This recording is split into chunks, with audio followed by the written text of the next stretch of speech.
We're back. Greetings and salutations, everybody. My name's the Delta Niner. Unless God gave me a different name. How we doing?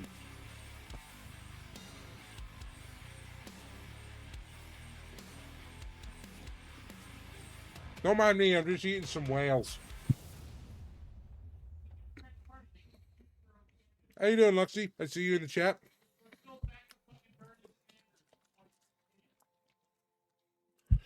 You look at the Civ 7 first look. Oh yeah, Gamescom was today, wasn't it?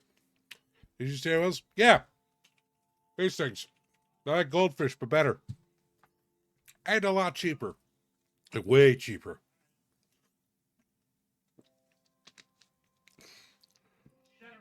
And as I'm eating them, Oreo's over here, like, hovering, waiting for his turn to get the cheese.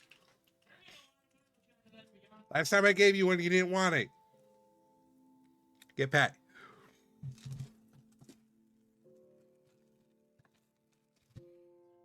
You not tried it? You like goldfish already? Oh, goldfish are pretty good. These are slightly dustier, admittedly, but they're a lot stronger in flavor.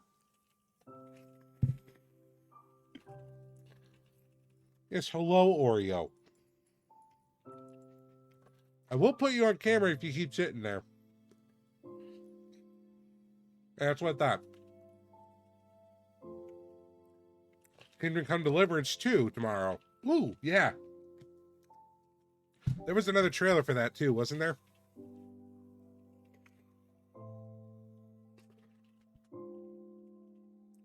Admittedly, there were only a couple things from Gamescom today that caught my attention. One of them being Mafia the Old Country.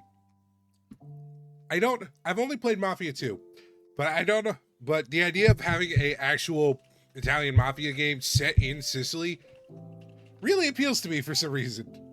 So I'm interested in that. Borderlands 4 got announced, as if anyone cares. New Mafia? Yeah, it's set in the 1900s Sicily, which I very look forward to. Yeah, Sicilian Mafia, hence the Old Country.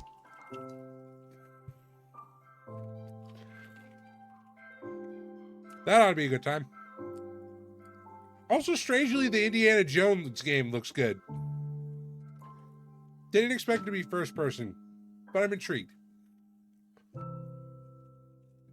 Excuse me.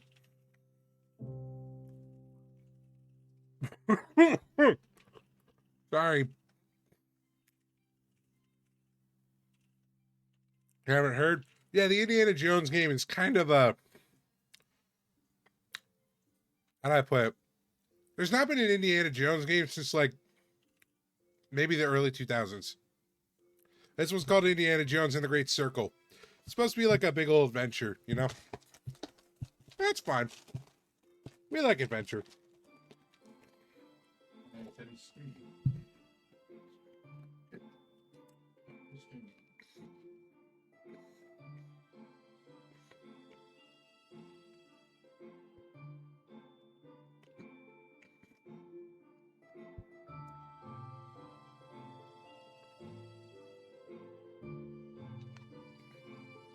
All right.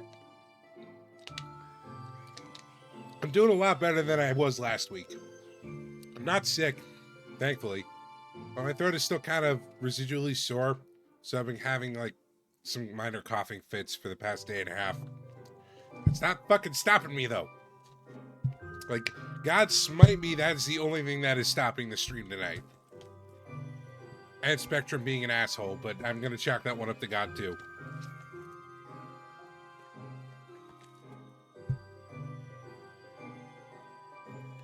I'm mostly okay. I can at least breathe through my nose again. That's a plus. Looks at Roadwarden, a text game. Is there no voiceover in this? I may have to take it easy. Well, I did this to myself, I guess. You don't remember? That's fine. Honestly, if you don't remember as much as possible, that's great. I can go into this completely blind.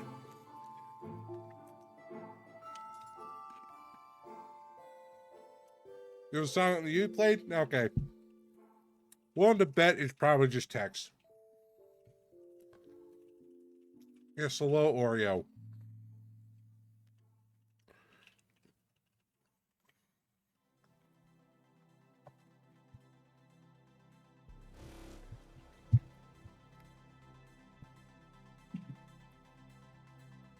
But yeah, we're playing Roadwarden tonight.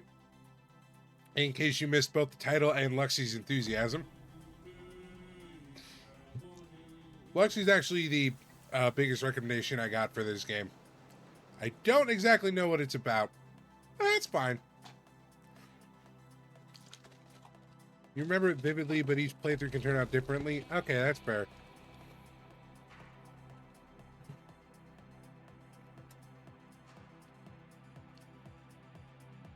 As long as I'm having fun with it, I'll take that as a win.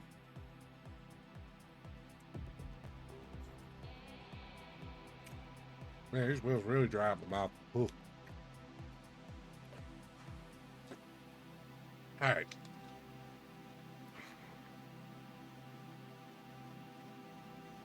Honestly, outside of what we're playing tonight and how rough the last week has been, not a ton to talk about. Life has just been kind of shit. It's how it goes sometimes.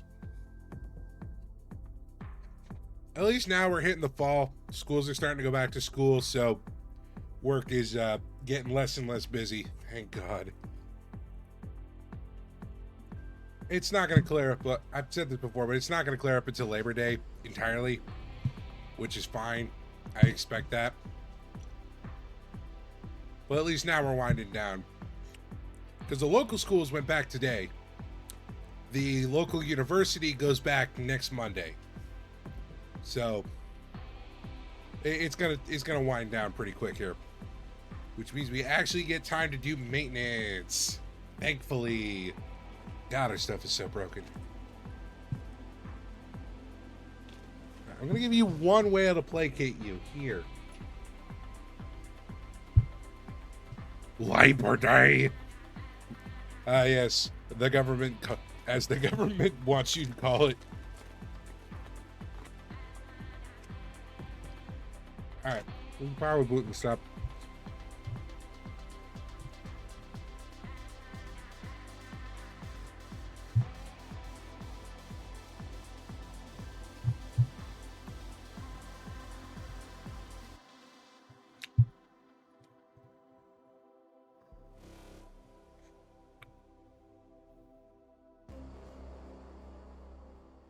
It's taking a little bit to load.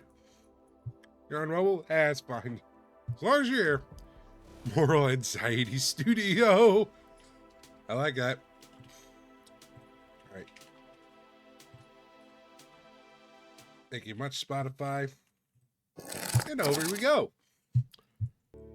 We marvel at the serenity of the forest and crave the shroud of its silence. Gotta click into the window. Oh, there was an anniversary patch. That's cool. Yeah, moving forward. Visit Winnie Meadow. Huh. Don't know what that is. We'll come back to that. Font, basic, easier to read, matches the illustrations.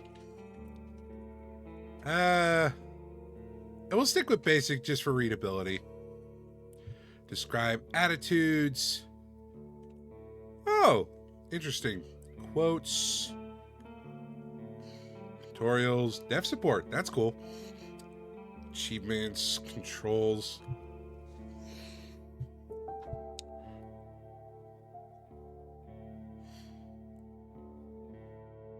Oh, okay. This is a text game. I thought it was a bit like open world. Alright. That's fine. You haven't played the anniversary patch yet? Okay. Well, this will be a surprise for both of us. I think the prompt said some of the stories were like tightened up and a few fixes were made, but you know, past that. Go back to settings. Alright, well, let's get started. And we're immediately met with a choice. Everyone knows to stay away from the wilderness. Most people would never risk a lonely journey. Roadwardens not only accept the struggle, they embrace it. They deliver messages, assist merchants, burn human corpses, and if possible, get rid of beasts and highwaymen. They live on the road, die young, or retire early. It's a dangerous job, but a respectable one. And it pays well. I leave the safety of the city walls. Pick a difficulty. Cannot be altered later.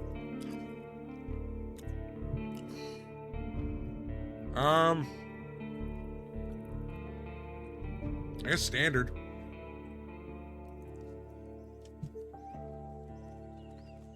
Oh, wow. The wall is still standing. There are no wolves around, no stench of blood. Good signs. This should be the place you're looking for. You were supposed to meet with a group of soldiers, but you hear no voices, no sounds of labor. The gate is ajar, but the camp isn't safe. It may keep away the goblins and peddlers, but not beastfolk nor trolls. And night is near. Your palfrey breathes heavily. It had a long day. Okay, this is interesting.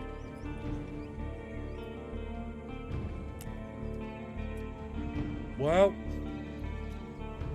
let's take a very cautious look. Considering the noise, you doubt that anyone noticed the clatter of hooves. The short dry grasses barely cover the arid soil of this valley, but you're maybe a minute away from the edge of the sparse woods, which gets denser as they climb up the hills. At best, this trail's a few more years before getting overgrown for good. Hard to believe it's the only route north. Let's take a quick peek. Your heavy boots hit the ground and the pain of the long ride finally catches up with you. You stretch out, bringing your back and legs comfort. All you want now is a table, a decent chair, a nice mug of beer, and some warm stew. With any luck, your axe won't be needed here. 30 minutes before dusk. Feel okay. If your herder exhausted, some actions won't be available to you. The weaker you are, the higher chance you die in combat. Noted. I think I'm going to turn on the music real quick. There we go. Approach the gate slowly. At the military camp, it doesn't look the part. Plenty of wasted space, and the fire pit is cold. Two people are sitting at the table, tired and disheartened. They're looking in different directions, paying no attention to one another. One of them is holding a cup. After a moment, you notice the quiet humming. You recognize the melody of a light-hearted drinking song from the city harbor. You don't look like much of a threat. I can enter. It takes him a few breaths to glance in your direction. The first person greets you with a wave of his hand. There are bags under his eyes, his beard's messy. Despite his simple shirt, he's wearing durable, decent boots. A mace, with a head covered in iron, hangs at his side, but he doesn't reach for it. Take a look at the second soul.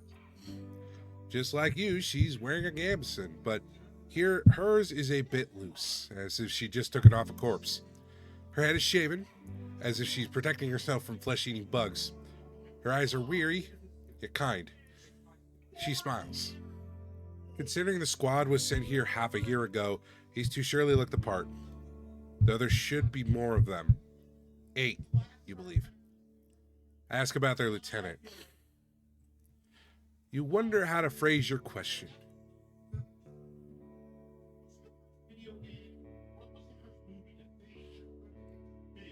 You can influence how people perceive you by selecting one of the attitudes.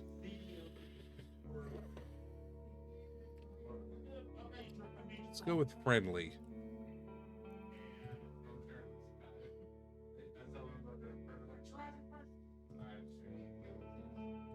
Okay, so I can see the dialogue options beforehand, so...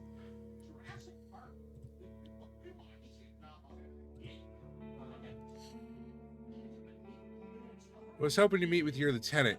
Can we talk for a bit?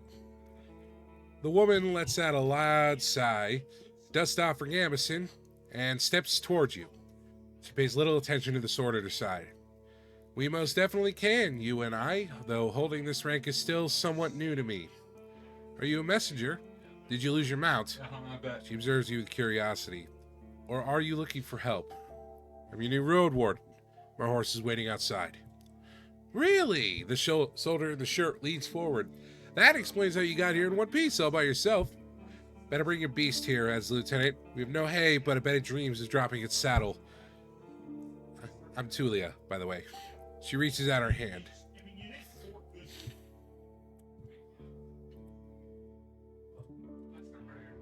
Oh, I got a name now.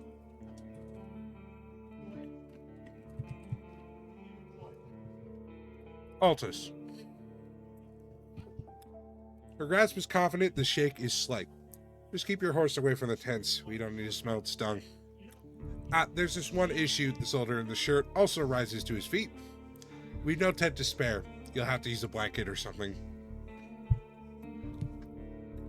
Altus? Yeah, just put some letters together. It's kind of how I usually name stuff.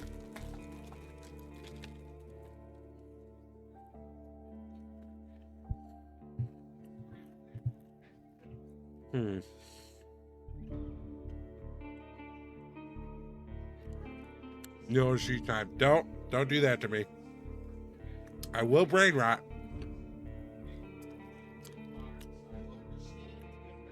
I should not be eating while trying to read. No problem. I enjoy observing the stars. You walk through the gate. Your mount looks around and snorts anxiously. Not many humans could ride a horse. It's not only taller than you, but also bulky, as heavy as it is strong. You can get in the saddle with a single breath, but most people wouldn't even know where to begin. From every side, it is a wall of flesh. Horses were brought to the Dragon Woods from the conquests in the south. They can trot for a long time, but it won't outrun some of the local monsters. Your palfrey needs you to survive, but without it, you too would be lost. It's my only companion here. I wanted to feel at ease. It takes a few steps towards you, scolding you with another snort. You scratch the bottom of its neck with strength and confidence, just the way it likes it. Humans see useful animals, and even pets, as monsters in disguise. Getting emotionally attached to them is believed to leave humans to their doom. But you know that horses need companionship. I speak to it gently and lead it to the camp. You end up next to the fire pit. Removing the saddle makes the horse nicker with relief. That's a weird word. Alright. You take a couple of minutes to examine its back, just in case. While the riding equipment is not that heavy for such a strong animal, with enough time, it starts to chafe. You wish you had something better to eat than the shabby grass. You should look for an inn. Let's unpack. You haven't brought that many things, and you lost one of the sacks while fleeing the Crimson Corpse Eaters. The what? Excuse me? Okay. That's a phrase. First of all, you have no rope left. Maybe the soldiers could share one.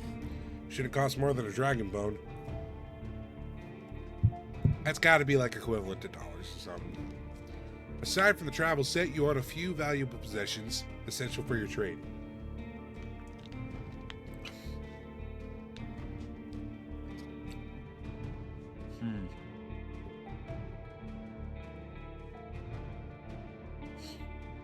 Let's go fighter.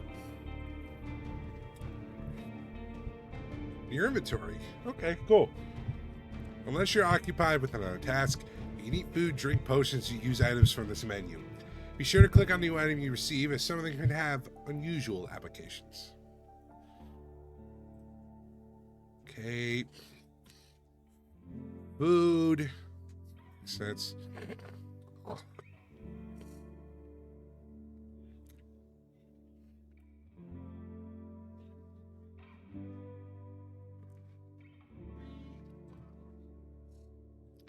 Pouch with coins. I think I got 5.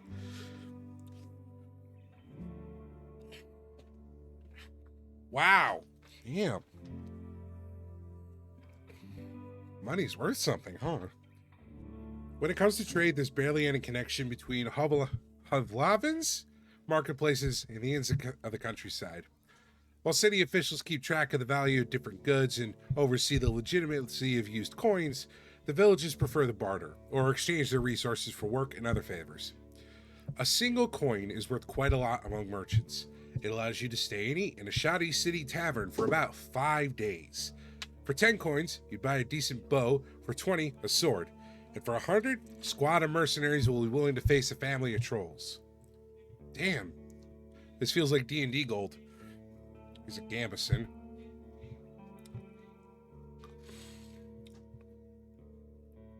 Your armor is not in the best shape and could use some additional work. Yeah, that makes sense. Traveler set. Rainproof cloak, set of bone needles in the thread, knife, blade sharpener, tinderbox, candles, rags, oil, gloves. Okay. Here's an axe and a crossbow. Axes made of metals or alloys are among the most common weapons used by travelers.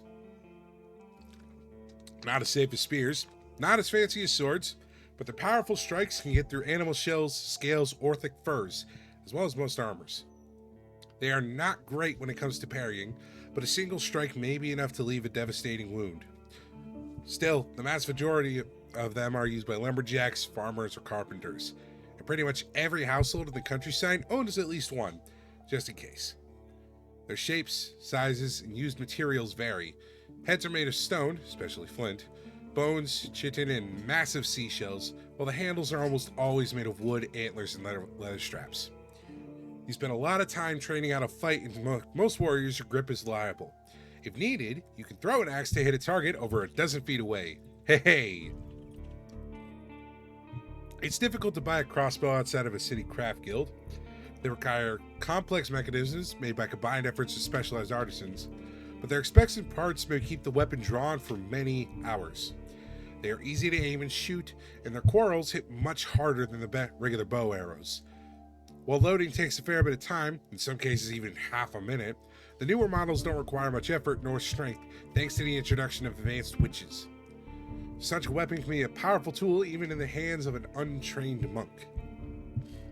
Since crossbows are much more complex than bows, they are often altered by enchanters who focus their attention on a specific small part. These include faster reload speed, extended draw weight, durability, and lighter weight. That's cool. Oh boy, flavor text! Anyway, excuse me. You unpack and inspect your belongings. Your water skin isn't pierced, the spare clothes are still here. Just in case you take a look at your other items. Nothing special or too cumbersome. From time to time, your routine helps you avoid mistakes, but this doesn't make it any more exciting. Taking hits will damage your armor. You can fix it in various settlements.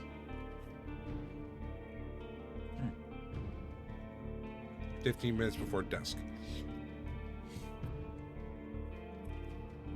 They're at the table again, observing your beast and chatting between themselves.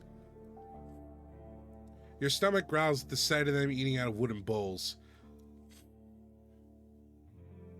One more bowl was put at a previously unused end of the table. You can sit down on a tree log. We might as well fucking eat, man.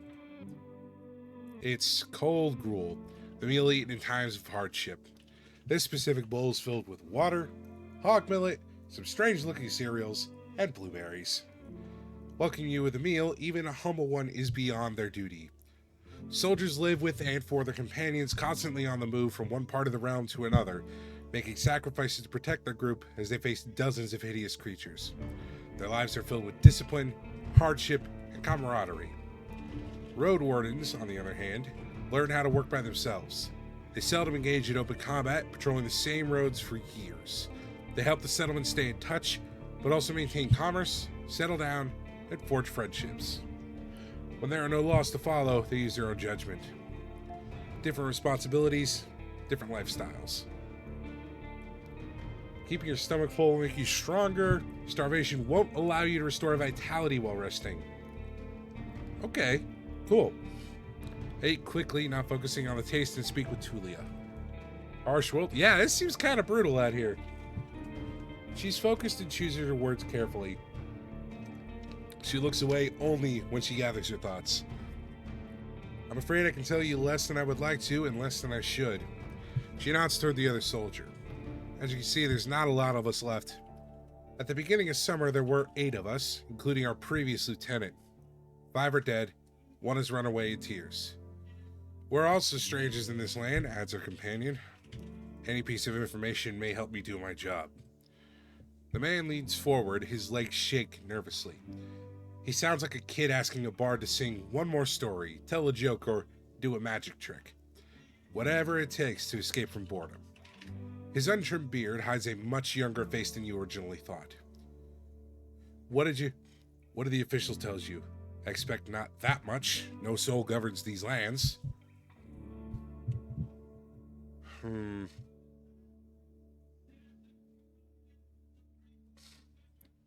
not sure what I know, actually. What would I even share?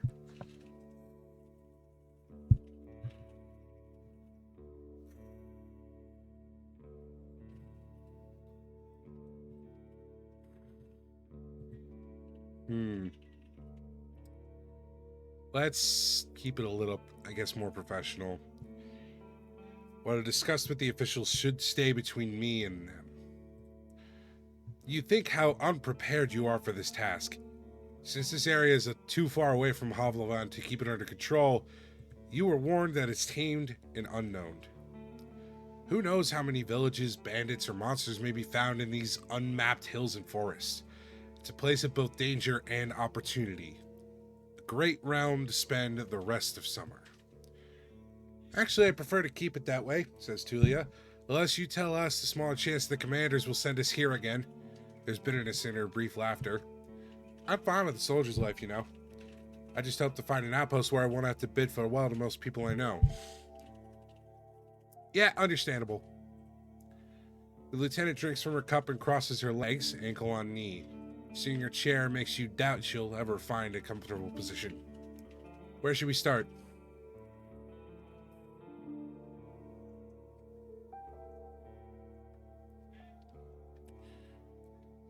And before I continue my journey, I need to ask them about Peninsula, the Roadwarden, and the rope.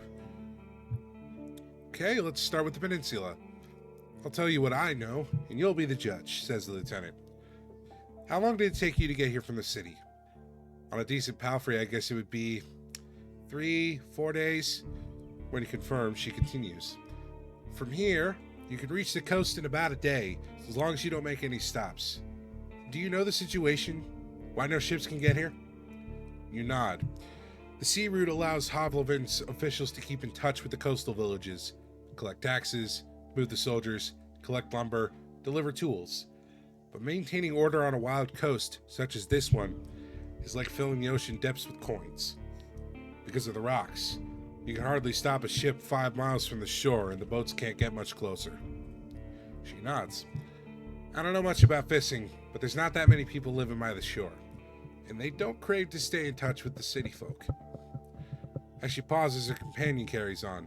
No soul from the north ever came to the camp, but when we travel to the roadside inn, Pelt of the North, they're happy to trade, and to play dice. Why don't you stay at one of the settlements? The man clears his throat.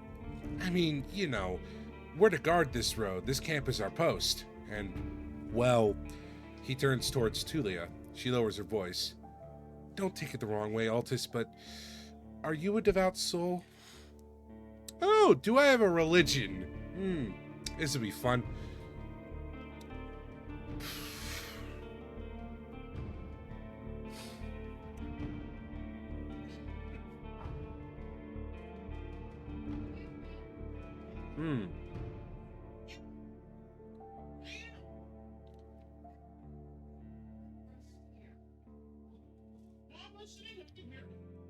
I like this bottom one. That's a real atheist answer. There's no evidence of the right's existence, and all the mystical tales are explained by magic. No. That is flat out the most asshole atheist answer I've seen. Kind of like it. I respect it.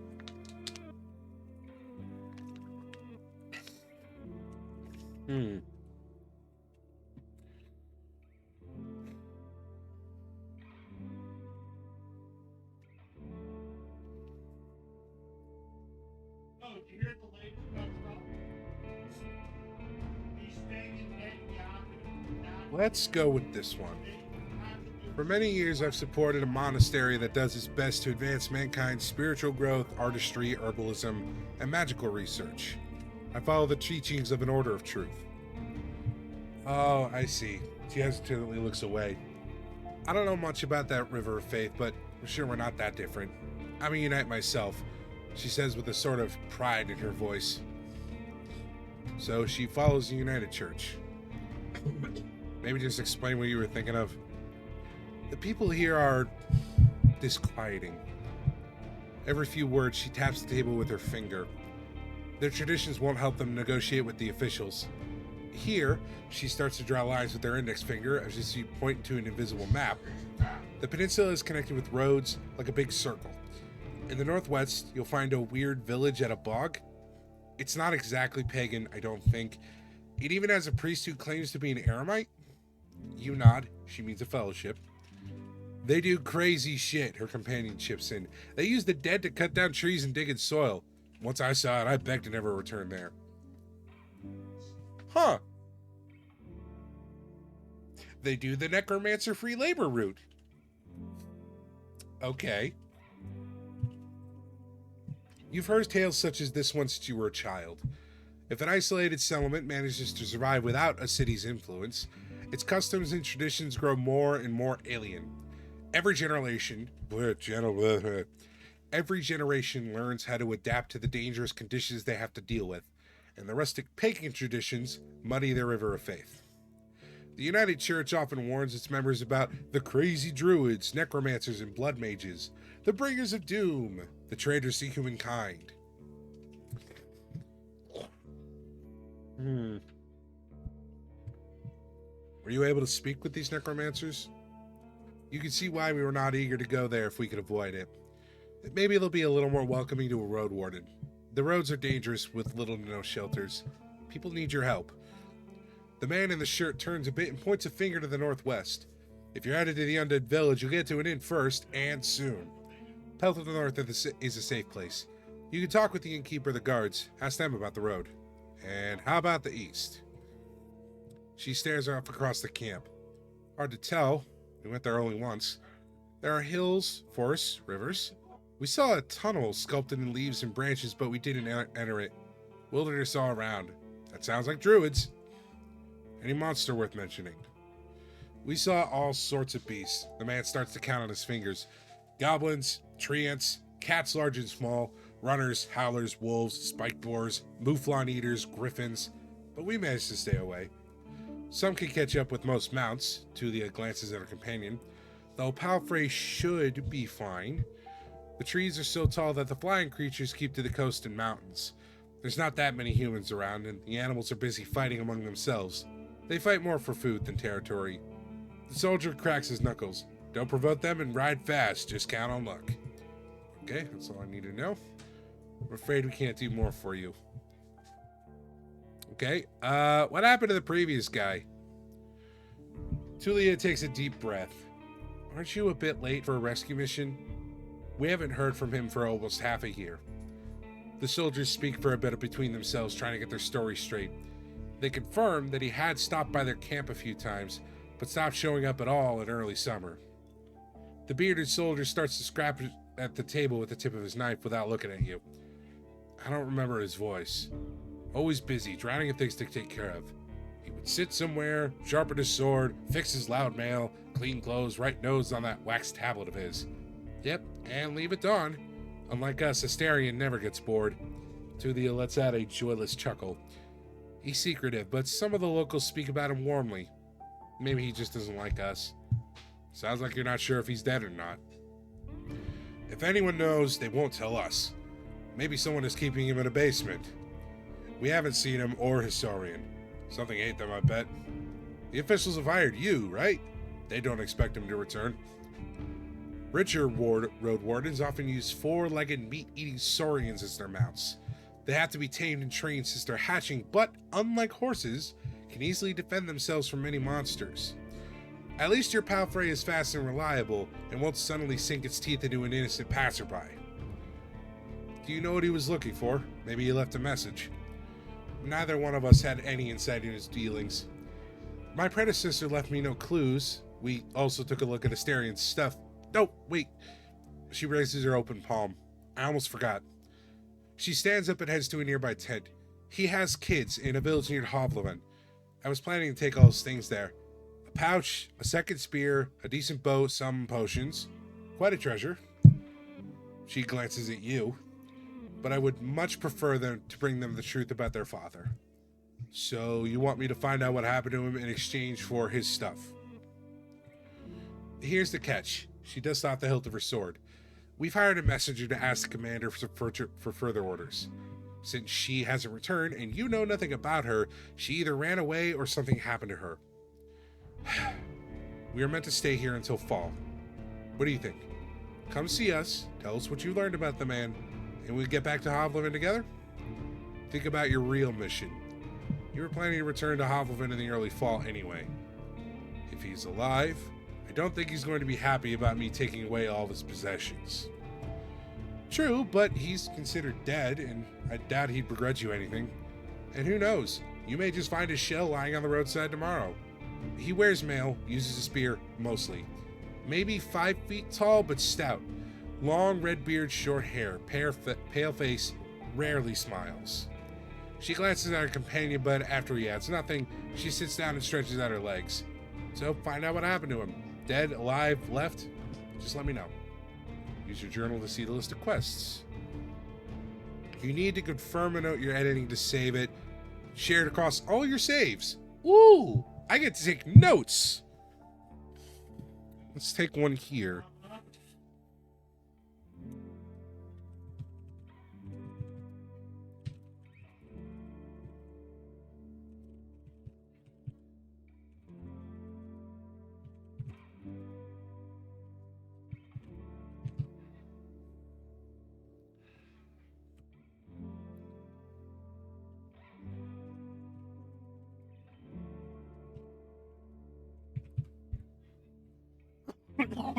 There we go.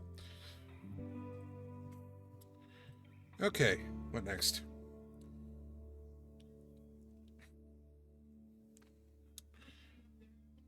What happened to your squad? The man shrugs. Bandits happened. And monsters. A strong band, though, his companion chips in.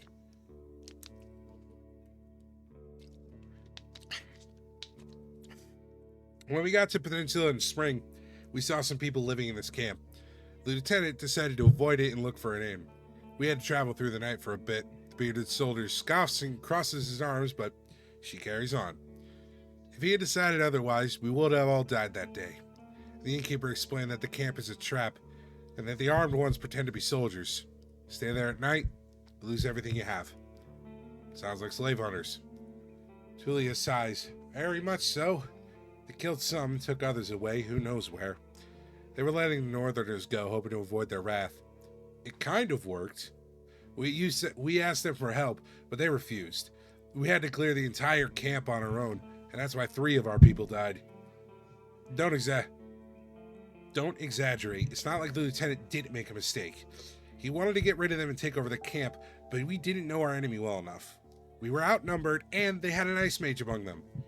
At least we cleared the road. Saved lives. You mentioned monsters as well. Nothing that would surprise you. Those of us who survived the skirmish were young. Too inexperienced to spend a summer in this place without a good leader, and they didn't trust me. One of them got caught by a treant.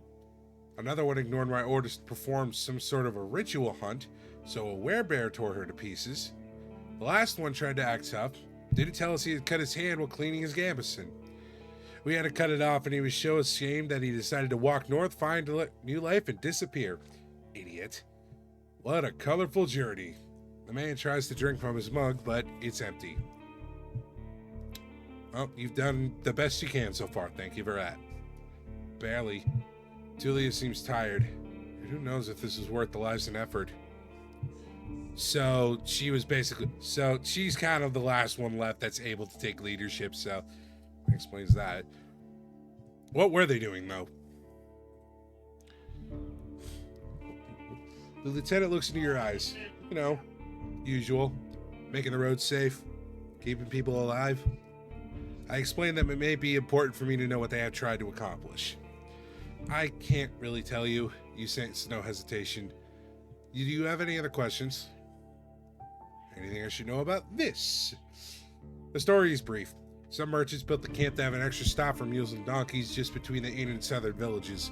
There's plenty of grass here and a pond nearby. When the peninsula grew more dangerous, the camp stood abandoned, from time to time serving as a shelter for travelers. The bandits came here in spring, further paralyzing the exchange of information between the north and south. Since these highwaymen are no more, the situation may reverse. Time will tell. You can sleep here wherever you want, the man concludes their tale. Though, don't expect to wake up without pain in your back. If you were me, where would you go next? The soldier answers quickly. To the inn, of course. He grabs his empty mug. The one northwest of here. If you can't afford the room, the main hall's free of charge. The locals rarely gather there. The northern road is much more traveled, but the hunters will tell you about this and that, and you'll have a chance to introduce yourself. The innkeeper can listen and knows many souls. And he tips how to make a good first impression. Avoid cheap jokes, stick to trade, don't waste his time. Show him that you can be relied on. You got a spare rope? You're in luck. She heads towards one of the crates and moves aside a large linen sack, revealing a rope. She brings it back and nonchalantly sits down on her chair. Take it. I was planning to leave it behind.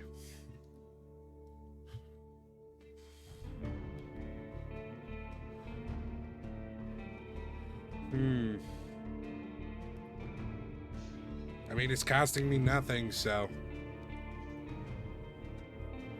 Thank you.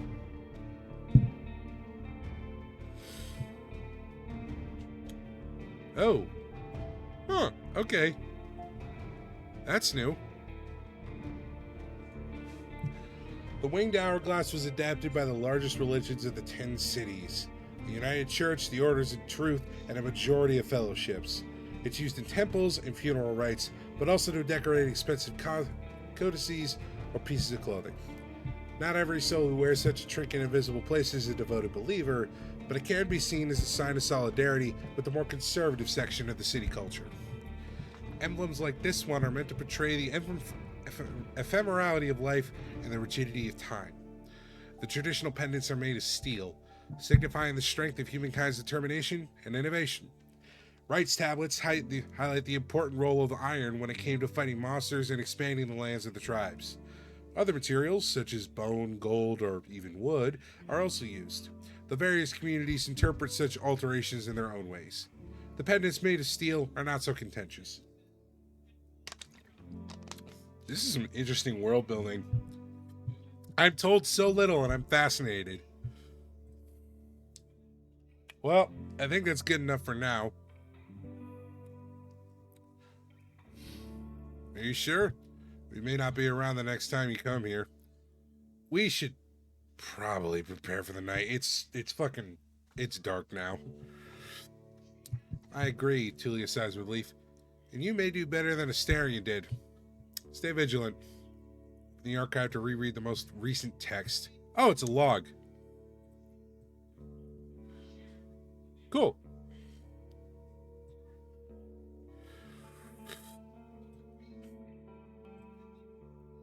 I actually need to edit this real quick. I think it's northwest, actually. There we go. The lore is intriguing. Love to see you dissected. Hey, I like to theory craft, so let's see where this goes. Thank you for your help. One more thing, if I can.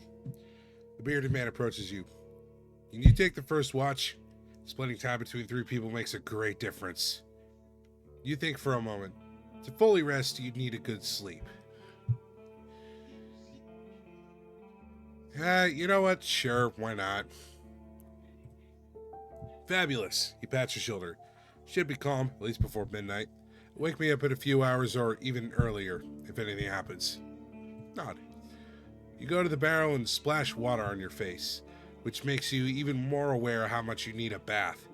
After the night, it'll only get worse. Your horse is already napping, still too anxious to lay down.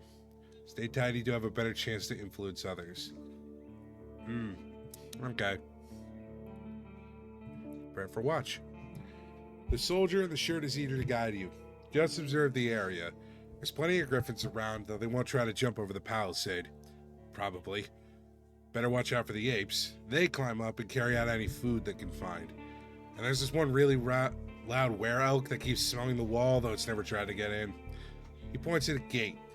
The lieutenant and I will block the entrances. They're quite heavy, so if anyone comes here looking for shelter, better call us to help you out. And if this someone is being chased by wolves or anything, better throw them the rope instead. If it gets cold, feel free to make a fire. And the best place is on the watchtower. You may want to put a blanket there or something. What tower? Death just outside the walls? Yeah, no kidding. He gives you a long, puzzled look. Oh, here. He points to the pile of crates. Just climb up to the tallest one. You have a great view of the northern side, the more dangerous side. And also, I know you're tired after all that riding. He points at a tent on the other side of the camp. I can handle a couple hours sleeping on the ground. If you wish, go there after me and rest just this once. At least I have a pallet inside. Appreciate it, man. You put your blanket on the tallest crate and sit down. The night is warm, but the sporadic summer breeze brings gentle refreshment. From time to time, your back aches, and you have to force yourself to keep your eyes open. The light of the moon helps you focus on the tall grasses. For most of the time, you spot smaller critters and birds, but there are exceptions. At one point, you see a 3-horned deer try to challenge one another. Before they clash their antlers, a 2-legged dragonling appears, leading its much smaller offspring. The furry beasts try to intimidate the predators with roars and aggressive head movements. After a few moments, both sides walk away slowly, not willing to risk the fight, nor to admit their defeat. Cool. Keep looking. You hear the death screams of distant prey and the mating galls of monkeys. Runners are chasing your gray hair.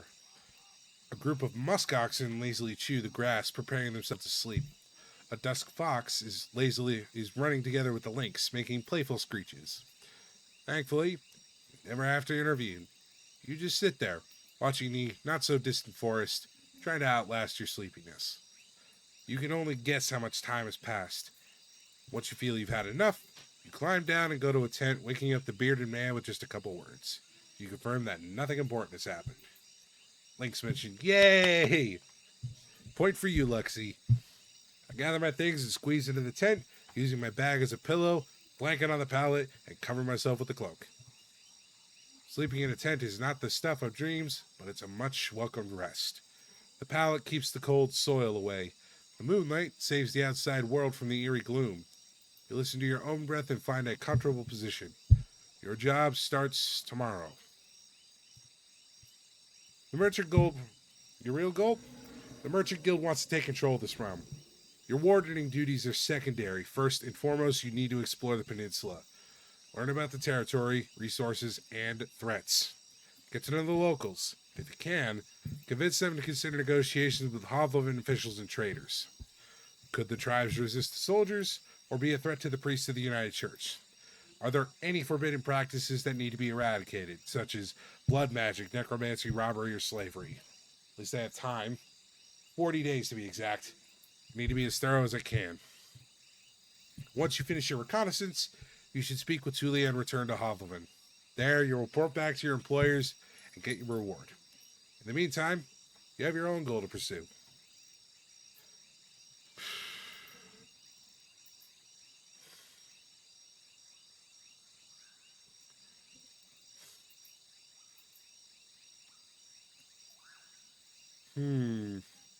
Interesting. A self-goal.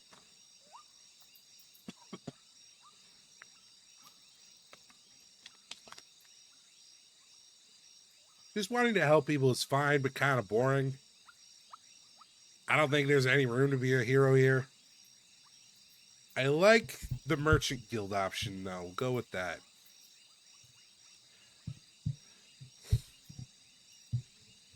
Can't sleep, travel during the night, press sleep to rest. Your half-asleep senses are catching the sounds of the wild forest. Your instincts keep you alert and anxious, but the pleasant, humid late summer air evens it out slowly. You're thinking about your goal, but you need to gather your strength. All right, sleep time. You can spend the night in a borrowed tent. It's nothing special, but it will protect you from the wind and rain, and the ground won't be painfully hard or cold. Well, best I can do. Sleepy. You're woken up by sunlight, well rested and ready. Without haste, you gather your things. After only a couple of breaths, you notice a weird smell, like a roast. No, burning meat. Burning, rotten meat. Disgust crawls into your consciousness. You exit the tent. Your horse is looking around nervously. Your bags are where you had left him. You see an open gate. Both soldiers are standing near a humble pyre. The man in the shirt looks at it contemplatively. Tulia is the first to address you. Altus, she greets you with a nod. We used the horse's manure for the fame, so don't worry about cleaning it up. You see a corpse among the flames. Impossible to tell if it belongs to male or female, but it was an adult. The burning process won't be over for a couple more hours. A traveler or an undead? The latter. A young one. She lacked the pneuma to understand that she can't get inside the camp without climbing. I understand. I stabbed her with a spear from a safe distance. One more fog and she'd be a real threat. Even now, it took a couple of hits to knock her down. Sooner or later, every human shell wakes up, gaining more strength with each soul it devours and each moment it spends in the fogs. Burning the dead is not just a religious practice, it's a necessity. Soldiers, priests, village mayors, even road wardens. Making a large pyre takes a lot of time, but it saves lives. Tulia calls this undead a she. Most unites hesitate to do so. I'll shoot. Time for me to leave. Run away from the reek, huh? I don't blame you. Find us here if you need us, or if you learn what happened to Asterion. There's enough ground here for you to rest. Safe travels. These words make you stop. An old farewell, marked in a number of songs and tales, yet you hear no scorn in Tulia's voice. You wonder how many acts of kindness like this one you're going to experience the days to follow. She returns to the pyre. You somehow miss the fact that your mount is already saddled and warmed up. You double-check the equipment, but you don't need to fix anything. The soldiers were diligent. Normally, preparing any palfrey for a long journey takes a lot of time. You put on your gambeson and make sure your axe is tightly attached to your belt to get in the saddle. The palfrey... Oh, I think it's supposed... I'll be honest, trying to say this word aloud on Twitch is kind of dangerous, and I'm sure you can understand why. The palfrey snorts, ready to leave. It's time for you to get to the crossroads, north of here. Alright, well, away we go. Oh. Replace the middle two letters with G's, and you'll understand. It sounds very close.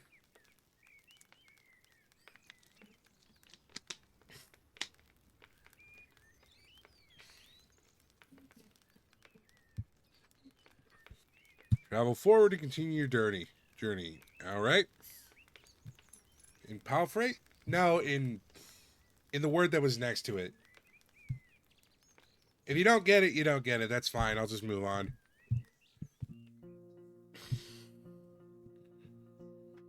Even at a later hour, you wouldn't expect to meet any travelers in the valley. The warm summer breeze lures your mount forward, but the serene chirping of birds is quickly replaced by the distracting screeches and gurgles coming from further down the path. You soon find the pack of four-legged griffins. They're larger than foxes and merge the features of birds and furred beasts. Each one is of a different size, coat, and colors, and their temperaments are just as varied. Their fronts are covered with vivid feathers, while the rears have darker fur.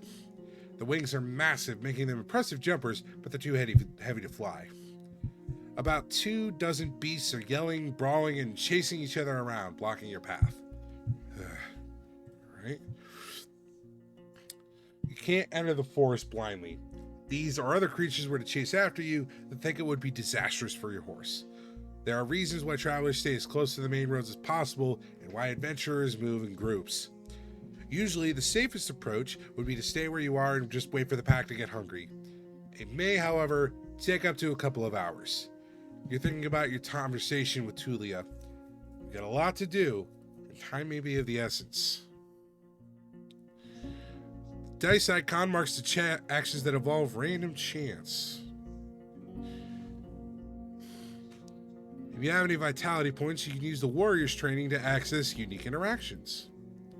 Let's not force this one.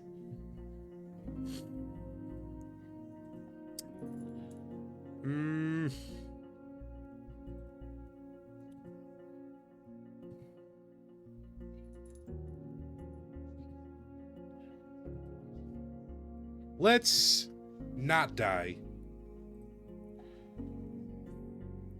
While you're observing the griffins from a safe distance, you allow your horse to graze for a bit. Occasionally you see other smaller animals, but you spend your time undisturbed. After more than an hour of waiting, two of the larger beasts engage in what looks to you like savage combat, but it results in merely one of them knocking one of them on its side. The defeated griffin stands up completely unharmed, preening its feathers bashfully, while the champion walks away proudly, followed by the other members of its pack. They disappear among the trees. Let's learn about abilities. Oh. With an axe force, while your vitality is above 0, you find ways to overcome physical struggles. Advanced training, you have an advantage during physical interactions that involve random chance. Cool.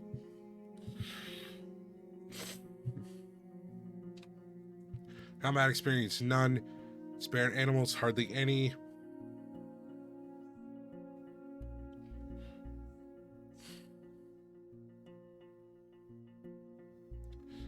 Seeker, member of the Order of Truth.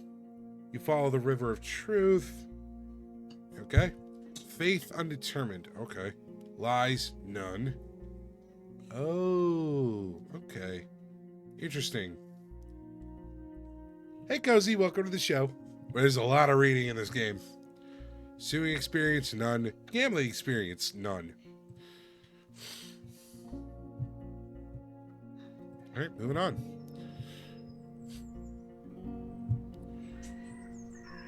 Keep track of your achievements as the journey unfolds. Oh, hey. It's me. The road splits. According to what the soldiers have told you, you may find a safe inn by turning left. The forest to the right is lush and the trail overgrown. Kids used to have this song. How did it go?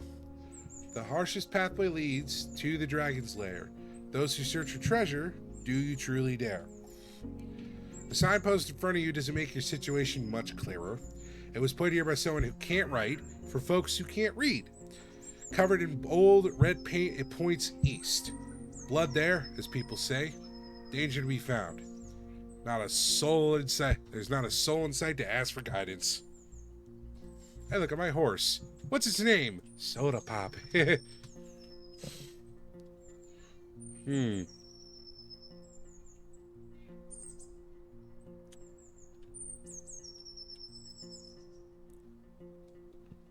Let's go with Gallon. Gallon is peaceful as you stroke its mane.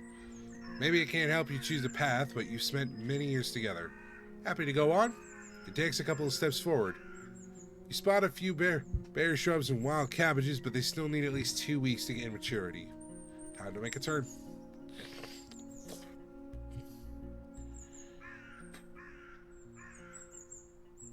Okay, so right is east. Let's go west. Gallon trots with ease, unbothered by the few branches covering the beaten road. Bird songs and distant howls draw your attention to the forest, which gets sparser and brighter. You spot boars, roe deer, and saurians. The sight of a nearby wolf pack worries you, but once you push your hips forward and your palfrey enters a canter, the beasts don't even begin a pursuit. The speed alone will protect you from many dangers. You notice a stone tower taller than the trees. Must be the inn.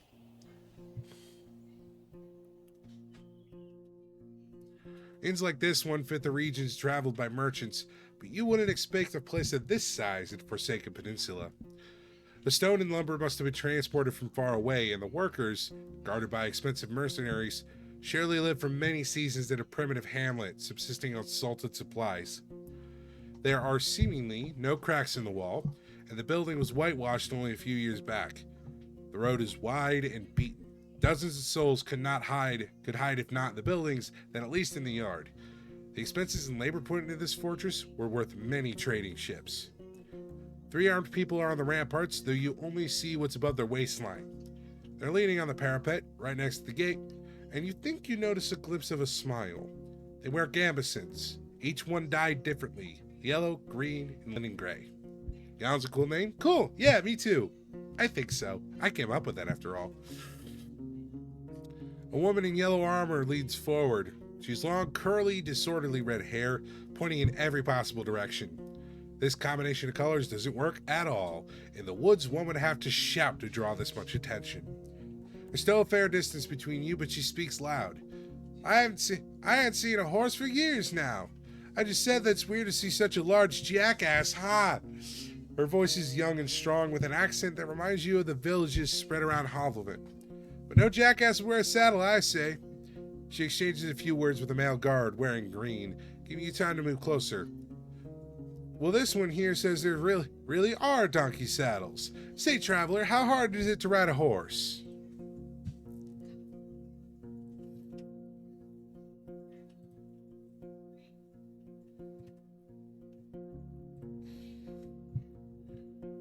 Let's play with it. Why not?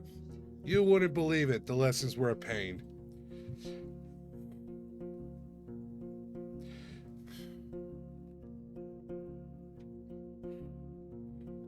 You get off your horse and imitate the silly walk from the day that followed your first long journey, when your whole shell was crying. You illustrate the pain as you move from your hand from your back to your hips, then thighs. In return, the guards tell you about the time when they had to carry their friend with bitten off legs for 3 days straight through the heart of the woods. Meanwhile, the other guards open the gate. You may be in a good mood, the woman in the yellow smiles at you. But don't get so noisy when you talk to our boss. The man never smiles. He has the world's suffering sculpted on his face. She leads you under the roof under which your palfrey can rest, tethered with a cord to a wooden post near some old hay. Once you're ready, go inside and speak with our boss. Maybe you're hungry. The other guards take care of various chores. They peek at your mount every now and then as they're splitting firewood, cleaning their clothes, weeding garden patches, and moving chairs. 2 of them are making a rope. You head toward the inn, hearing the piercing scream of a boar from the other side of the yard. New shelter unlocked. If you were at an inn in the morning, you could spend the entire day on resting. Ooh, okay. I mean, we still got 12 hours, so... Locked windows make the air stuffy, and the weak fire in the stove hardly lightens up the hall. A muscular man is sweeping the floor near the stairs, but after he glances at you, he leaves the broom against the wall and heads behind the counter. You're lucky to show up. His voice is deep and soft with a city-like accent. He observes you with keen attention, yet avoids your eyes. I have a keg of decent ale.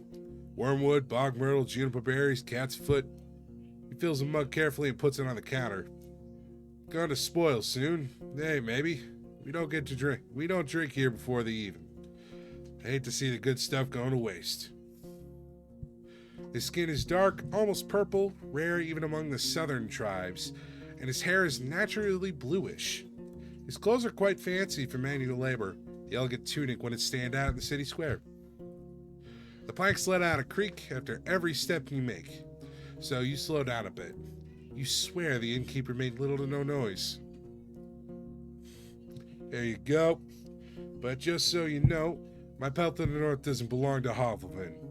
You can sleep on the floor if you wish so, but if you want a bed or a meal, you'll have to pay. Maybe I have some leftovers from dinner, but I need to check.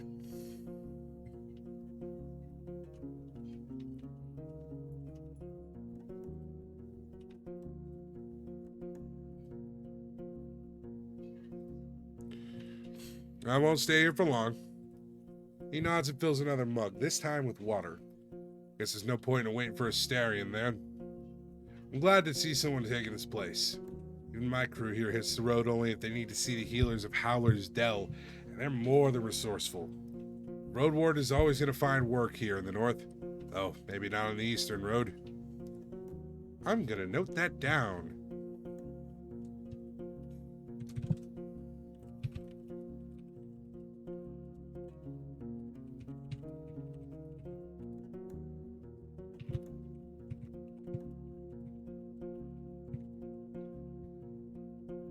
Go.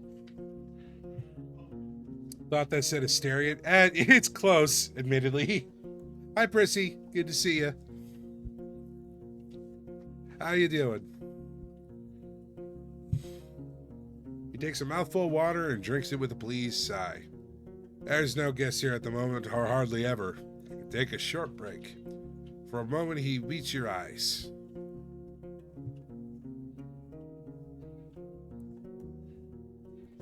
Take a drink, I suppose. The dark room and wooden walls of the mug make the liquid look as brown as a chestnut. The lay in spring hits your nose, and the first sip is even too complex, too flowery. While the brewers use fancy ingredients, the exotic licorice ruins the aftertaste. Now you know why there's so much left. Maybe it takes an acquired taste. Been dealing with our real life shit, family health not doing great. I hope that gets better soon. I know you've been talking about it. It's always kind of a fucking bummer when that happens. Again, hope things get better for you. The innkeeper nods. I was hoping to see someone willing to patrol the roads. Maybe you'll help me with a worrying thought I have. That being? Yeah, he's doing okay with the treatment? Oh, that's good. That's a huge improvement. There are brigands in the woods. Our place is a stronghold, so I'm not afraid of an open strike. They got more active in the last 2 years. One day they may steal our furs, and I have no doubt they're the reason why merchants will come here only once. Having bandits around gets expensive. He rubs his hands together, camouflaging his paws. I want you to reach Howler's Dell, northwest from here. Note that down.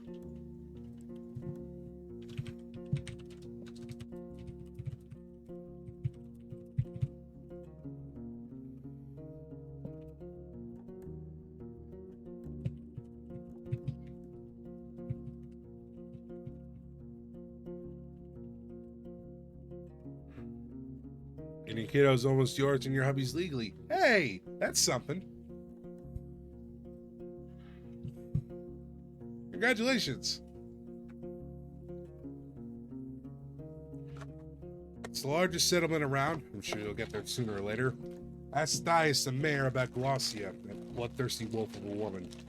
I've heard rumors about a raid in the north. Glossia is ready to break the truce with the locals. I'm willing to join forces with them to get rid of her band.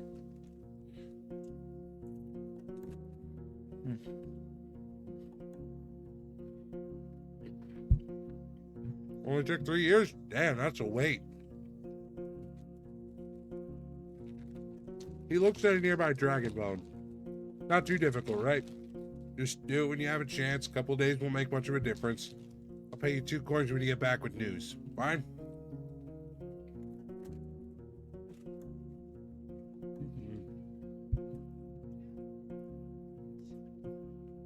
Yeah, okay.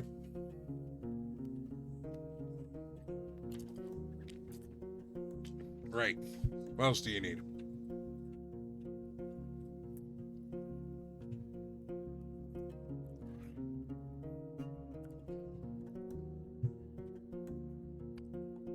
Here we go.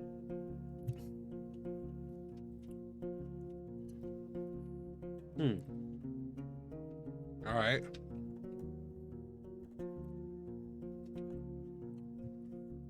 According to Pelt's innkeep, Glossia and her band have broken the truce with the local villages. He'll pay me 2 dragons if I get in touch with Thias, the mayor of Howersdale, and bring him a response.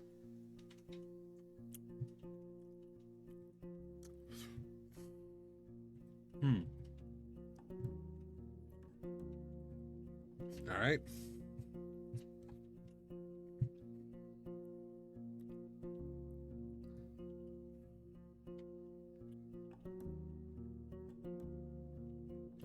I could eat something. Yeah, you have any leftovers? Yeah, I feed them to her boar. Give them away for nothing. He tells you to wait, then leaves the building for a few minutes and returns with a wooden bucket and a long stick ending with a hook. Go through the gate and turn left. You'll see a bunch of bushes. We need some berries. Bring me a bucket full. You'll be done in half an hour or so. Your horse could use a nap anyway, and I'll prepare something to fill you. The hook is not made of wood or metal or wood. It's a long, curved claw, almost black. Half an hour. That's quite a lot for berry picking. Tools are cold, not too heavy. You notice a pair of thick gloves at the bottom of the bucket. The berries are not a problem, unlike the snakes. Better scare them away with a stick or move them with a hook. And protect your hands. The little ones won't eat you, but don't get bitten. I'm sure you know how to be patient. I do have questions. What do you need?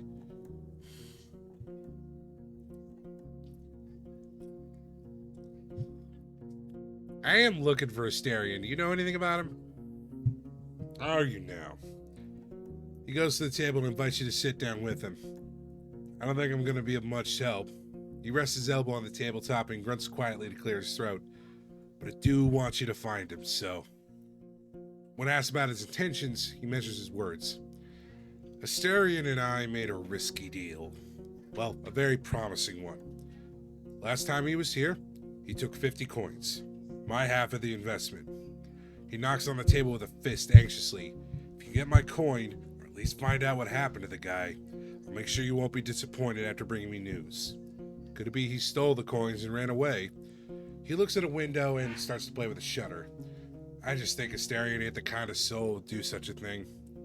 For him, it wasn't much of a fortune, and I'd risk saying he had earned my trust. Not only mine, you know. It's easy for a Roadwarden to make connections. He always had places to go, things to take care of.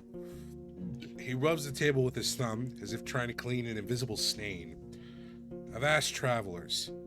Sent a couple of pals to find him. No real news. I know he stayed in the White Marshes for a day and was meant to do something for the people there. It's a village in the northwest. Just stay on the main road until you reach the bogs, then enter them. You may get there before dusk. So, let me know once you find anything, and we may yet return to this whole investment thing. I'll think about it. White Marshes, huh?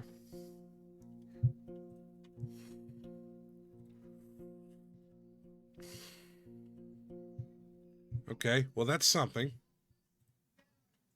Don't need that. About Glossius Mand. He wants me to get the answer from the mayor of Hallersdale. Okay, yeah, that's fair.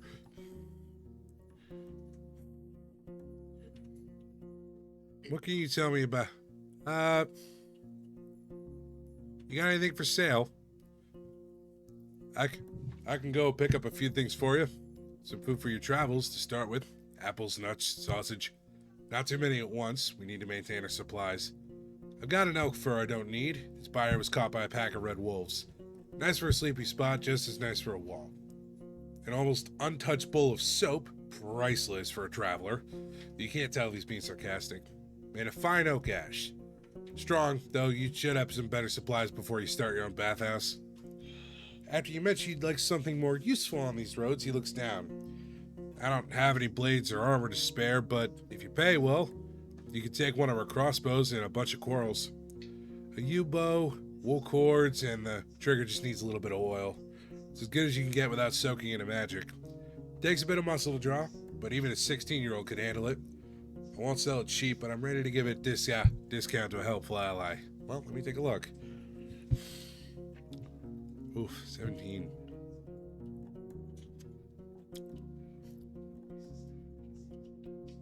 Let's take a soap. And the rations. That seems decent. Do I have bolts? I got 3 bolts. That's something.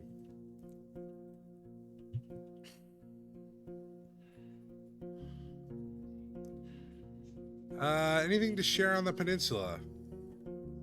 What can anyone say? This place doesn't even have a name, unless there's an old book in an archive that no soul knows about. You know what I'd call everything from here to the coast? The hunting ground. He glances at your eyes. But it's not us who hunt, keep that in heart, but the beasts in all shapes and forms. His words gain confidence slowly, which is strengthened by his deep voice. I've lived in this inn for over 10 years now, and I've only seen a couple of roads, a couple of places. It's just, once you get here and you see how harsh it is to hit the road, you only have more reasons to stay at the warm stove behind a wall, even if it's suffocating. I'm sure you've heard a lot already, that the people don't build hamlets anymore. There are no more ibexes from the south, and the traders stay for only a few days. All of our iron is used for cauldrons, not tools or swords. Are the eastern roads as rough as I've heard? Pretty much. Don't leave the main road, I'd say. Not so far from here, you'll find an old dolmen. A few of my people had to spend a night there, and monkeys stole food and gods from their bags. It was their fault. One of them had fallen asleep in the middle of his watch, but, the eastern forests are wild. The roads are rough. Almost no soul lives there. One day, all these roads will be swallowed by trees again. The furthest my team has ever gone was the home of the Enchantress. Just stay on track until you reach the crossroads right near an abandoned watchtower. From there, turn east. You'll recognize the place. It's a nice home in a lonely meadow surrounded by a wall. He looks towards the closed window, then at you. Kinda like our walls, but simpler, without coating. She lives as a hermit, Eudocia. I don't even know how she survives there. But if you don't have decent coin, you won't find much. So, back to the crossroads. If you turn left instead, you'll see a road. People will stay away from it. It connects the tower and the monastery, a shortcut between the two sides of the peninsula. I was warned by the local not to use it. It already belongs to the beasts. That is a lot to write down. Okay, let's see.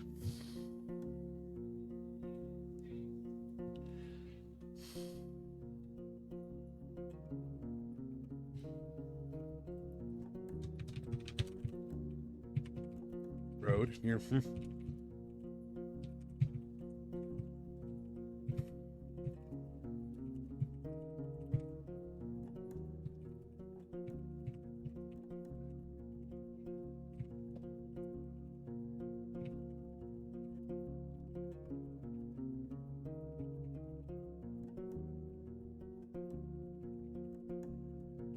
Yeah, the music's quite nice. It's very ambient. Excuse me. Let's see. I'll turn east, not left.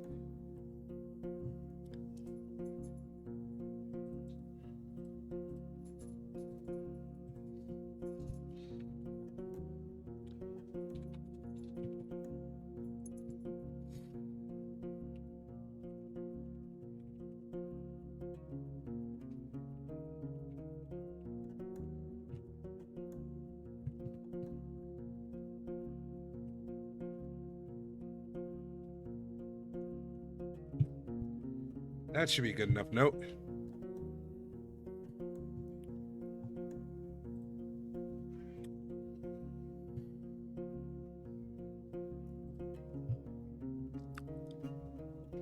Alright.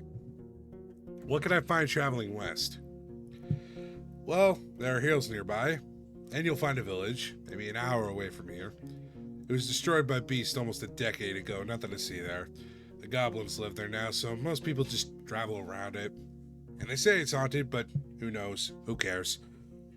He crosses his arms and starts to sway back and forth, gathering his thoughts. You get to a large tree on the edge of the swamp. For the locals, it's sacred. You're not used to hearing someone mentioning pagans as if there's nothing unusual about them. There's a small path south, which leads to an old mine in the mountains, nothing to find there. But keep riding north, and you'll find Howler's Dell, set at a clean brook. Farmers live there, and mouflons and druids. They'll let you stay for a night, but they're not cheap. If anyone thinks my prices are bad, it means they ain't been to the ape alien yet. More notes to take. Okay, so that was going west is hills, an abandoned village owned by goblins.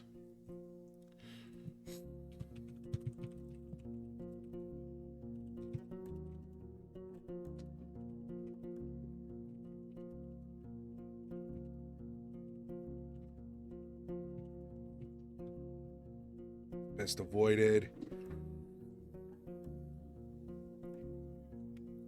Ape alien prices. Well, you sound offended at that.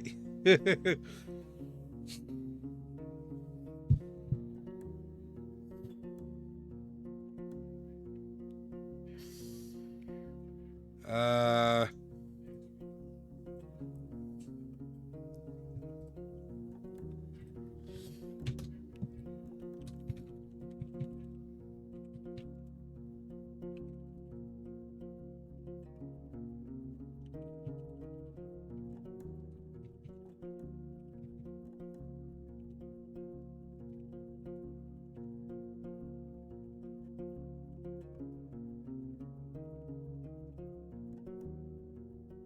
There we go.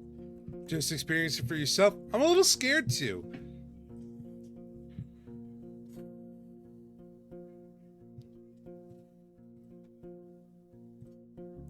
Maybe actually put that in.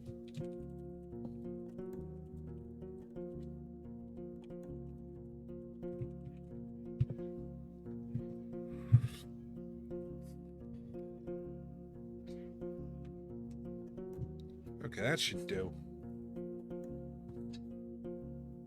Nod. I only know a bit about the next settlement, Opagos. The soil there ain't too fertile, so they work in their quarry and help other settlements build things in exchange for crops.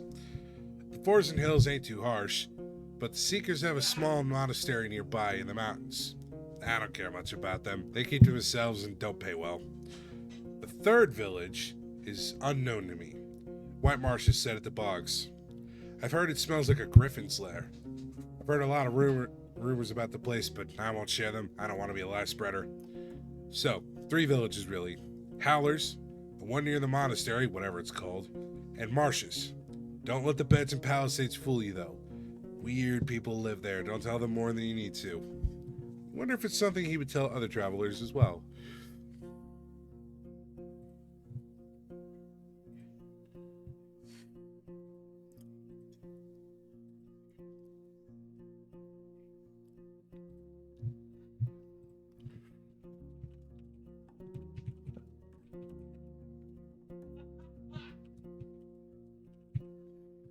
Oh, this one might be written down here, actually. Connected strongly with the nearby Order of Truth. Okay, we may have a decent time with them.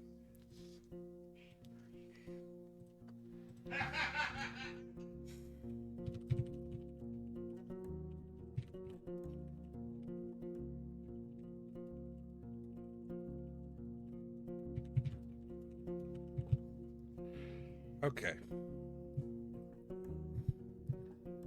You ever been to the northern coast? I only know about another inn. It's far from here, maybe a day on foot, a bit less from the eastern side. I've never been there, but I heard it's a safe place. Close to the villages of fishers and hunters, though I don't know much about them. Thank you. Let's get berry picking.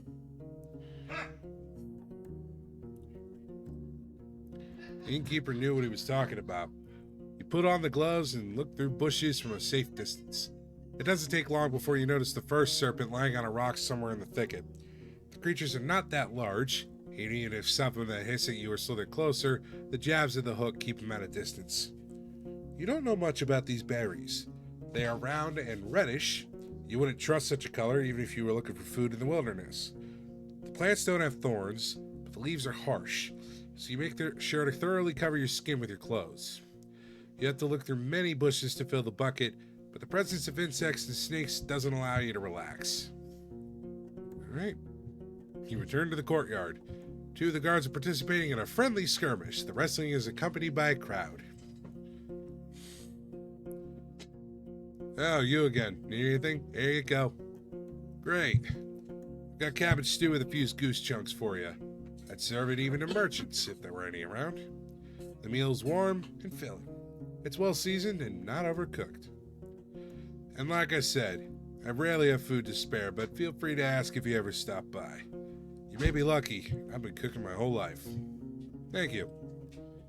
Now let a whole hook of mine look out for you. I see you still have your hands. Yeah, no, it worked out pretty damn well, honestly.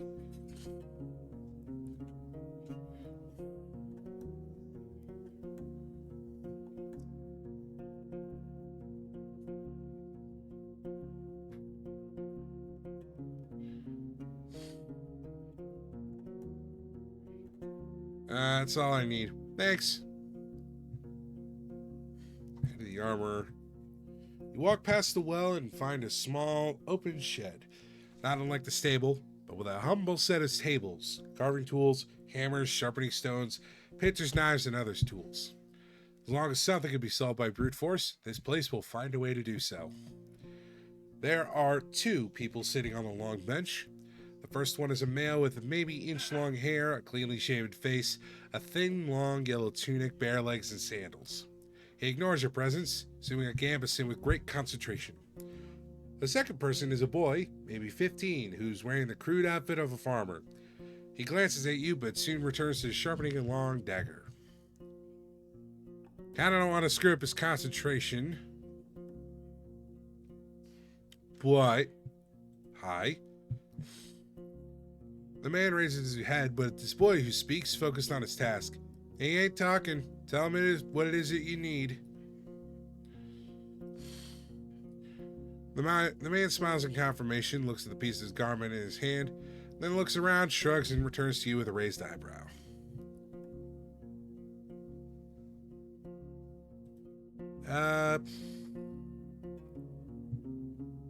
Maybe not right now, but I may be in need of your services. That might be a good idea to gauge prices.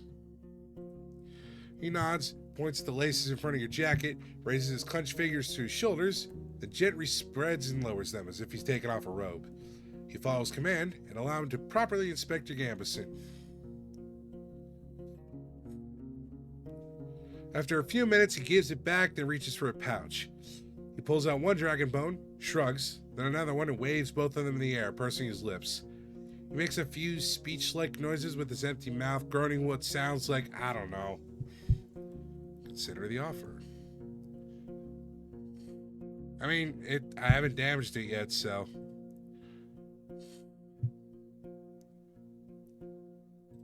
Alright, well, bye.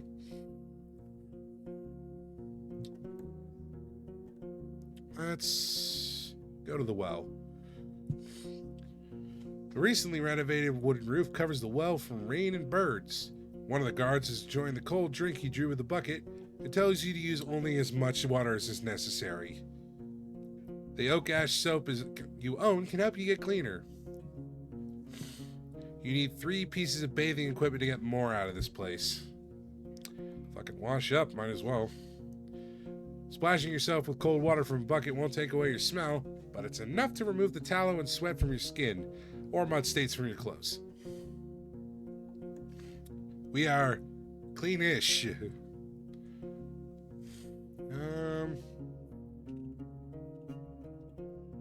I don't think there's much left for me to do here. A shell in this world is your body.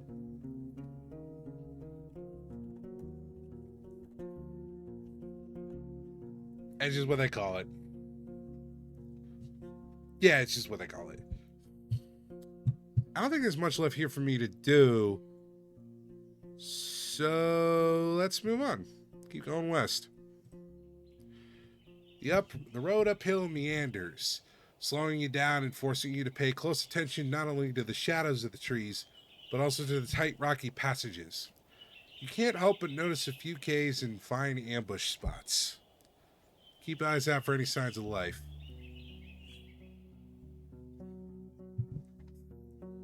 There we are. Standing in front of the gate, you hear no voices, no tools at work, no steps. Dozens of birds live along the collapsed roofs.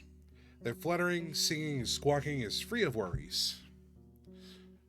If you want to travel any further, you need to ride around the palisade. Searching the ruins may take a lot of time. The broken gate in the north will lead you to the village. The sound of a gentle river reaches you from the east, where you see a saggy fence surrounding an overgrown pasture. Behind the burnt building in the east, you see an oddly barren field. Okay, so the innkeeper told me there were goblins in here. And that it's potentially haunted. Let me look at the journal.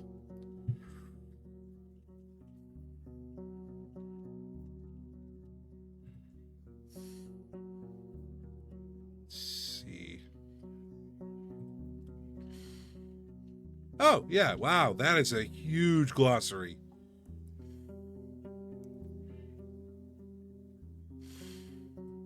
What's this fogs? Fogs appear in every season aside from spring, but the majority of them occur in autumn. They are feared and hated by northerners, since whenever they touch a dead human shell, they awaken it.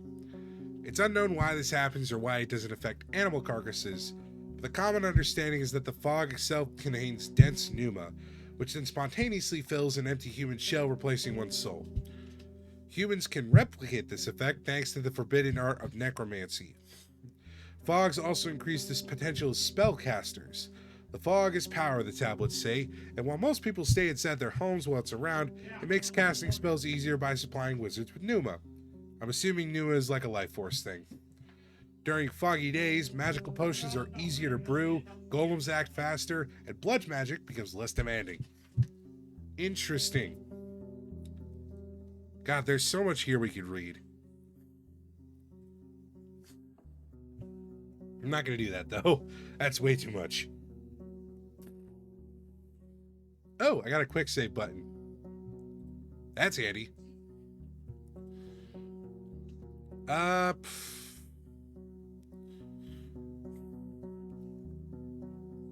Let's approach. Let's take a look at the gate. Palisade is in good shape, and the entrance wasn't even touched by fire. It was torn away, possibly thrown. The amount of used force must have been huge, but you'd expect it would push the gate into the village, not away from it. You don't see any marks of a dragon bite. A troll could toss such plank, but after so many years you see no paw prints. A mage? You can't tell. Approach the building. The broken logs and planks are charred, while the wooden walls are rotten and covered in moss. You see no ashes or dust, proving that the fire happened long ago.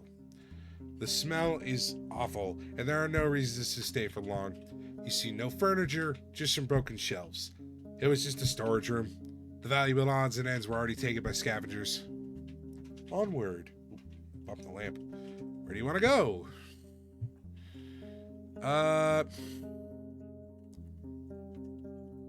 Let's go look at the... Is there going to be anything worthwhile in the fields? Can't imagine there would be. Quick save here. Oh, there's a weight button. Dude.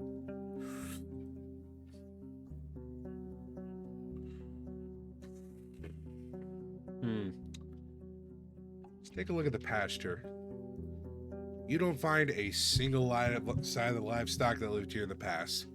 Any bones, horns, antlers, or dung have already been devoured by wilderness. The pasture ends at the river. On the opposite bank, the meadow turns into a thick forest, impenetrable for a rider.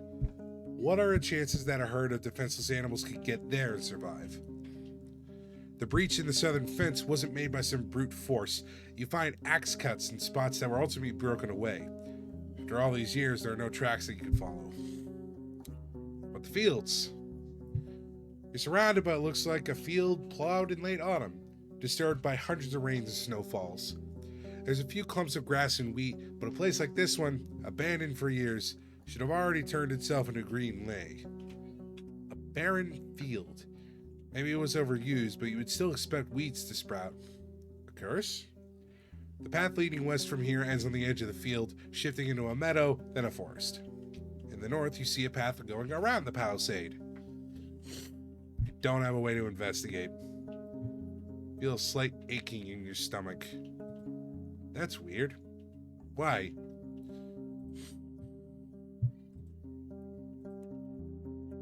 Now, let's just go in. Exploring! The buildings, some of which have collapsed, are made of wood, now charred and rotten. You spot claw marks on the walls, especially close to the doors and window frames. That could belong to a dragonling, or a large wolf, larger than the gray ones, or a corpse eater.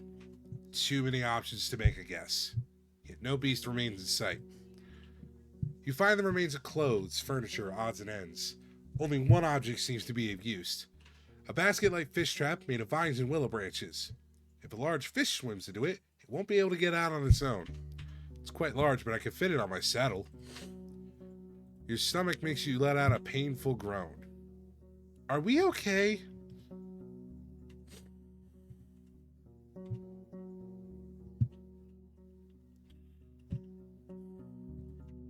That stew we ate was kind of bad.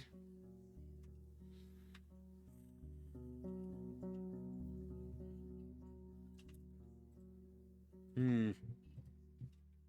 Let's see.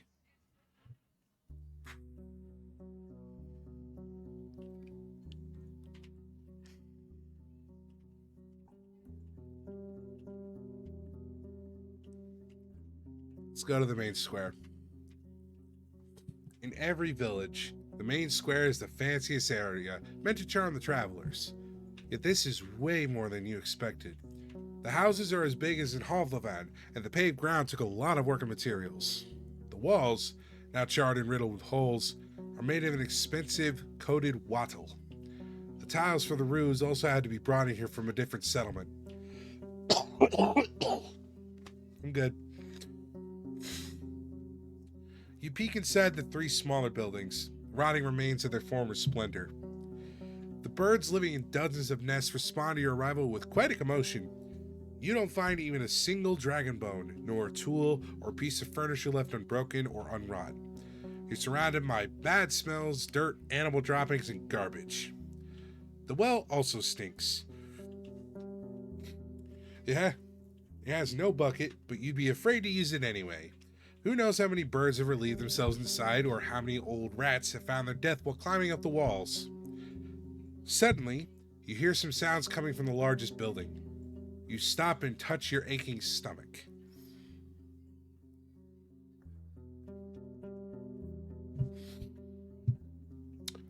Let's bail.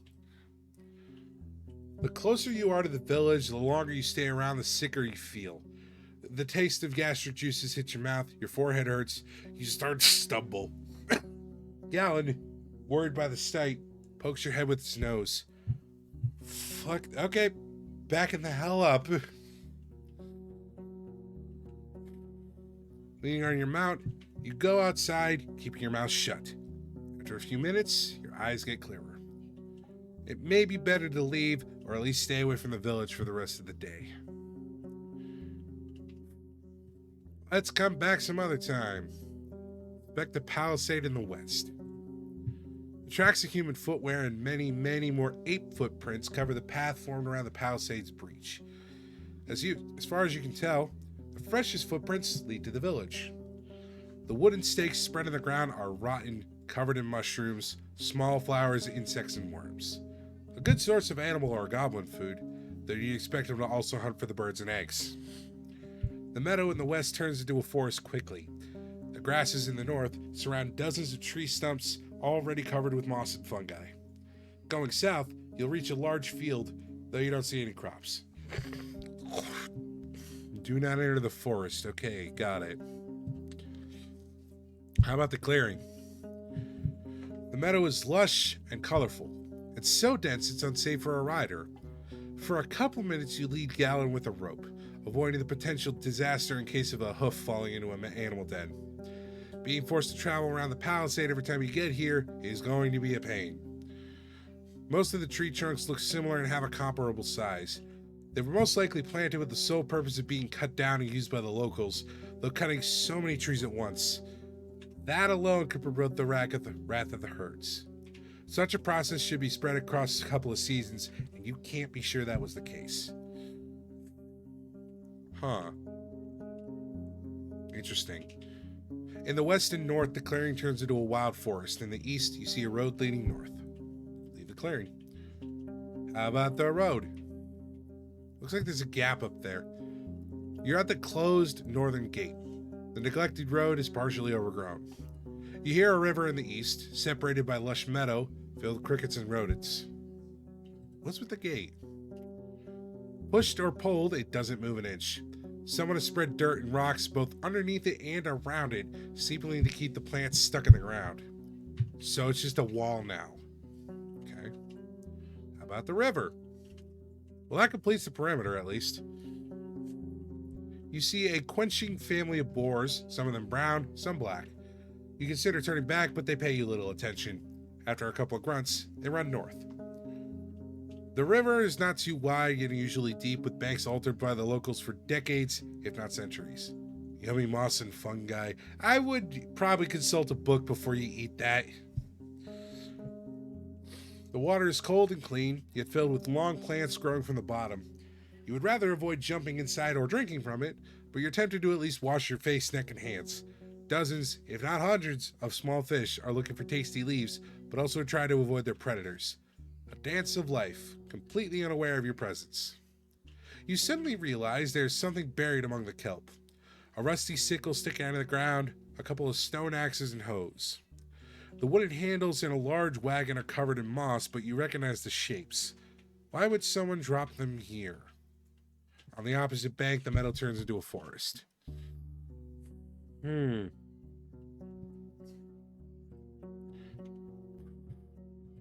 I'm already kind of washed. I'm good. Let's get some fish, though.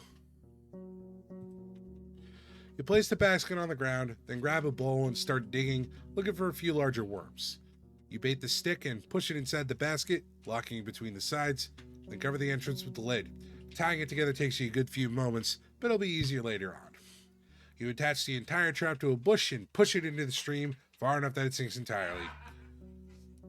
Who knows how long it will take before something large enough swims inside. Still, better not to wait for too long, otherwise the prey may die of hunger. When Trump announced being prime minister in 2016, there's the shot of I can inspect the fish trap tomorrow or later. Trump Plaza in New York. Well, we got the northern road, I think. Coming down the gold escalator.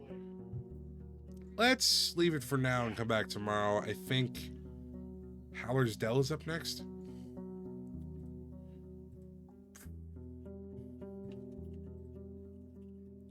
I'd have to travel a long way back. Yeah, I don't really got time to waste here. Keep going west. You enter the wetlands. There are many streams, ponds, and fish. Large birds run and fly between the gray, sparse trees that are covered with moss, mushrooms, and critters. For a human, it may be an unwelcoming and harsh realm. The overwhelming swarms of insects prove it's a realm full of life. The danger, with teeth and claws, is hidden below the water's surface. Stay away from the banks. So there's crocodiles. This plant shouldn't be alive. Not without leaves. It doesn't resemble the other trees of the wetlands. It's something else. You get off your horse and prepare your axe. The water is filled with dirt and dead plants, and it smells like an old corpse. The roots are spreading far, breaking through the water's surface. You don't see any saurians in the grass or on the shore.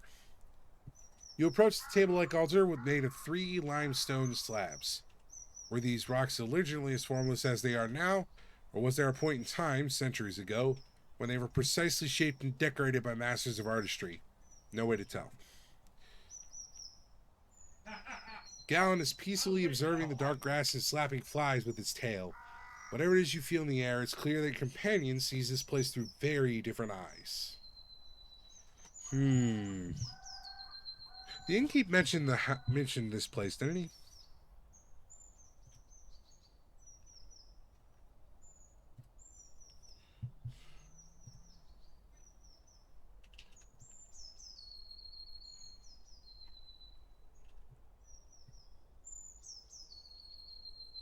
Yeah, this is the sacred tree. It's haunted. I'm not saying it is right now. Might be. We'll come back to that, though. I mean, the horse is fine.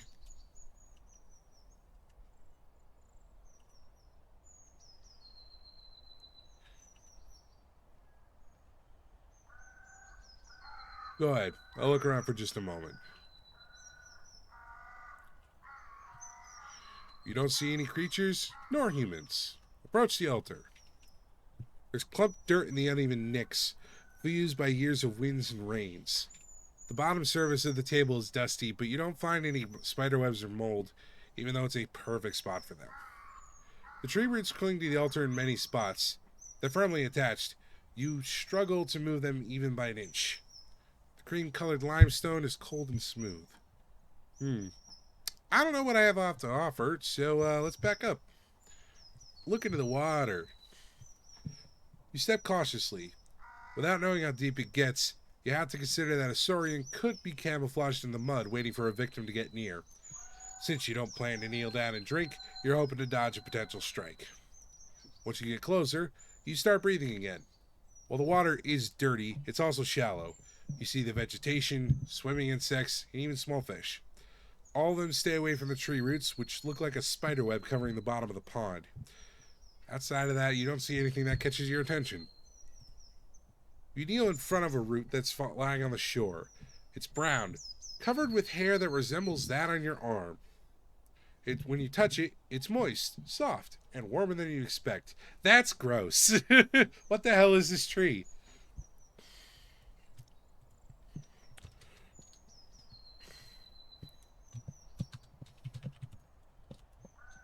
Mushy.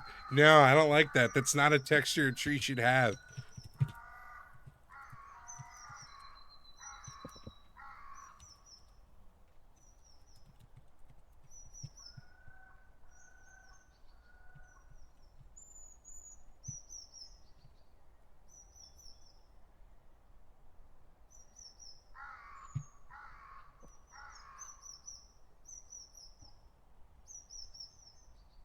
Yep. I'm not going to do anything with it. I'm just going to back up. All right, well, guess we keep going. Shit. I think he said north. South is the mines. Alt is carrying unlimited wax tablets. Is that what I'm writing on? Do they not have paper in this? Let's go north. You slow down. Among the shrubs, a small pack of dragonlings is feasting on the carcass of a gray auroch. One of them, with red feathers on its arms, straightens up and gives you a curious glance. It tilts its head left and right, forward and back. It screeches at you, but doesn't move forward, and returns to its meal. You wonder what would happen if you were on foot. Would they let you be satisfied with their prey, or would they run after you? But if so, for what reason? For now, you have enough space to move forward and stay safe. They write with wax tablets from what I've seen. Okay, interesting. So it must be common enough for them to use it, or important enough that only like official documents get put in it. How do you erase something from wax? Do you just smoosh it?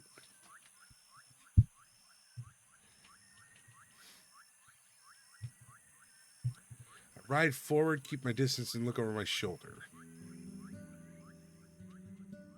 Hello. The beaten road serves your palfrey well. The forest to your left becomes sparse and brighter, and there are dozens of human-made paths among the fruit-bearing trees. On your right, there's a large pasture with at least a dozen massive mouflons. Two of them, already sheared, look comically small. Oh, they're sheep. Okay. Soon after that, you ride alongside vast, flourishing fields filled with rye, still green, preparing itself patiently for the second harvest. The path ends with a massive wooden gate. The stone wall, separating you from the glow of lights behind it, isn't as tall as the roofs, but you can't imagine climbing to the top. There are pretty much no cracks, no missing bricks, a sign of many hours of labor, especially considering how massive the settlement is, as wide as the city district. The birds and monkeys are now just a distant echo, replaced with the sounds of carts, running, hammers, saws, laughter, and shouts. Sigh, I don't feel comfortable in large settlements. Let's get this over with. Shut up, buddy. It's civilization. You're good. Maybe I can rest here. A young man is leaning against the closed gate, covered by its shadow.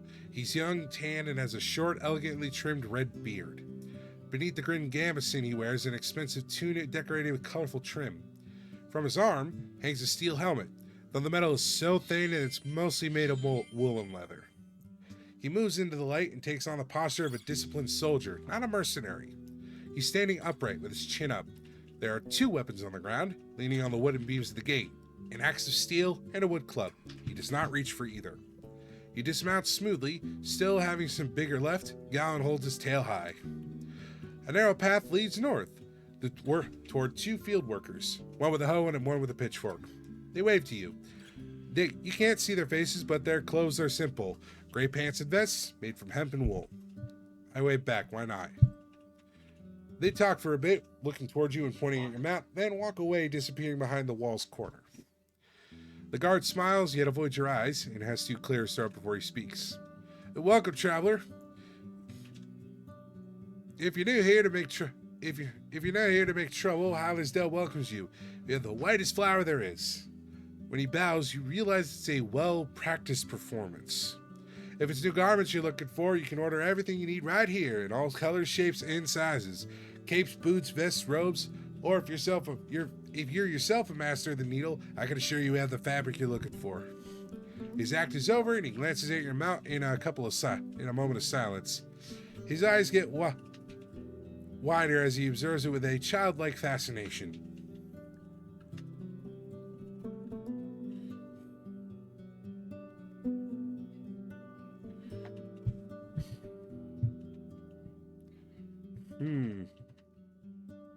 Interesting. I feel like I should write this down.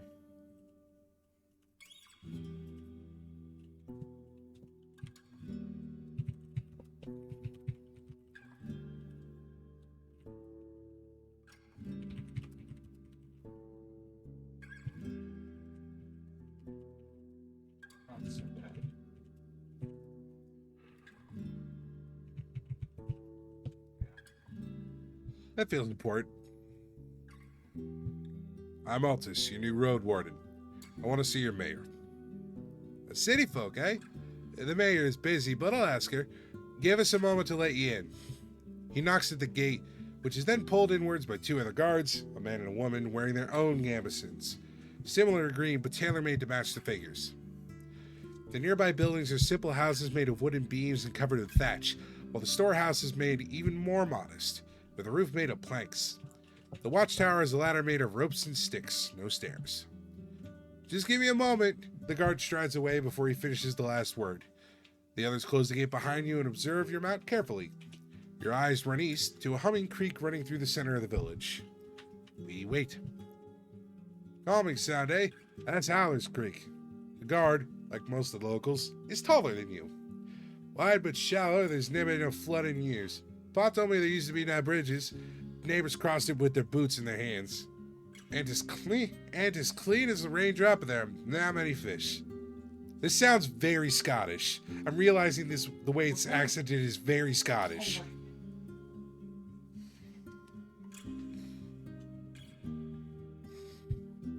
We're the cleanest village in the north. Her companion chuckles brightly. When the guard returns, he's still alone. She cannot come now. A friend of mine is in labor, eh? The mayor wants to be there when the child arrives. But I was asked to show you the village. Okay. He approaches the watchtower. Tie your mount here. We'll keep the kids away. Most of the neighbors are getting ready to celebrate. Once you're down there, he grabs the rope ladder. View from up there is gorgeous. Now, don't fucking... He seems harmless, man. Don't be cynical. Even though the ladder swings in all directions, the guard gets to the top quickly, like a monkey climbing up creepers. You, on the other hand, need to stop and wait for the ladder to calm itself. When you join the man on the wooden platform, you're a bit dizzy. He's leaning on the wood parapet, observing the area with a smile. See? Wow, that's big. There's no place like Highlandsdale. The guard points in every direction, giving you no time to contemplate. For the next few minutes, he describes the fields and their crops, the flocks in the pastures and the shepherds expecting the fences, the ancient garden of trees and bushes larger than the village itself, the sunlight dancing on the stream to its own tune. If you are to believe everything he describes, this place has access to everything in abundance. The sweetest honey, the most fragrant bread, the softest wool, and the beer, 'tis excellent. He sounds like a city merchant who's trying to sell an old house.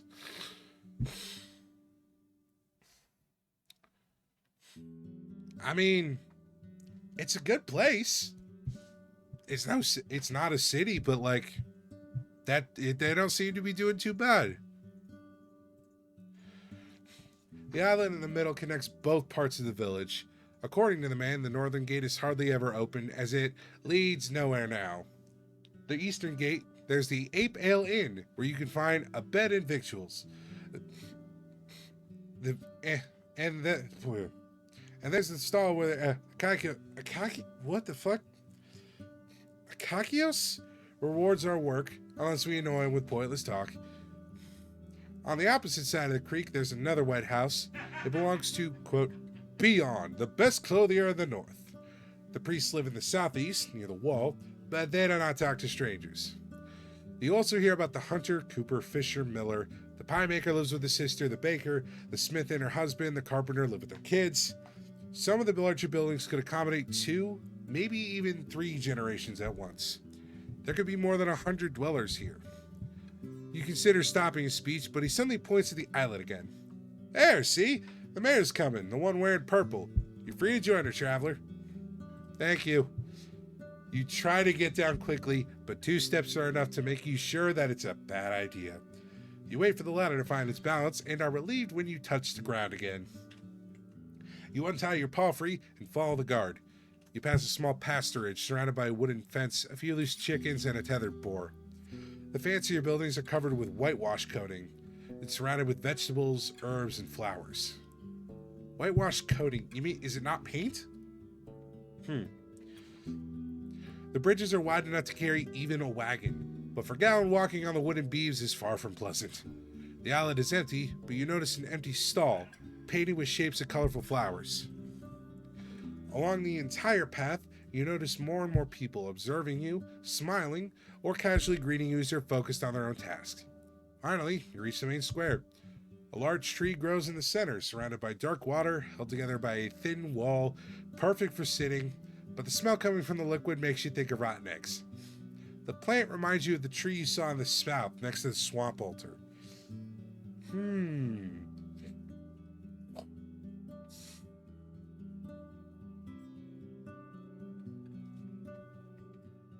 I'm writing this down.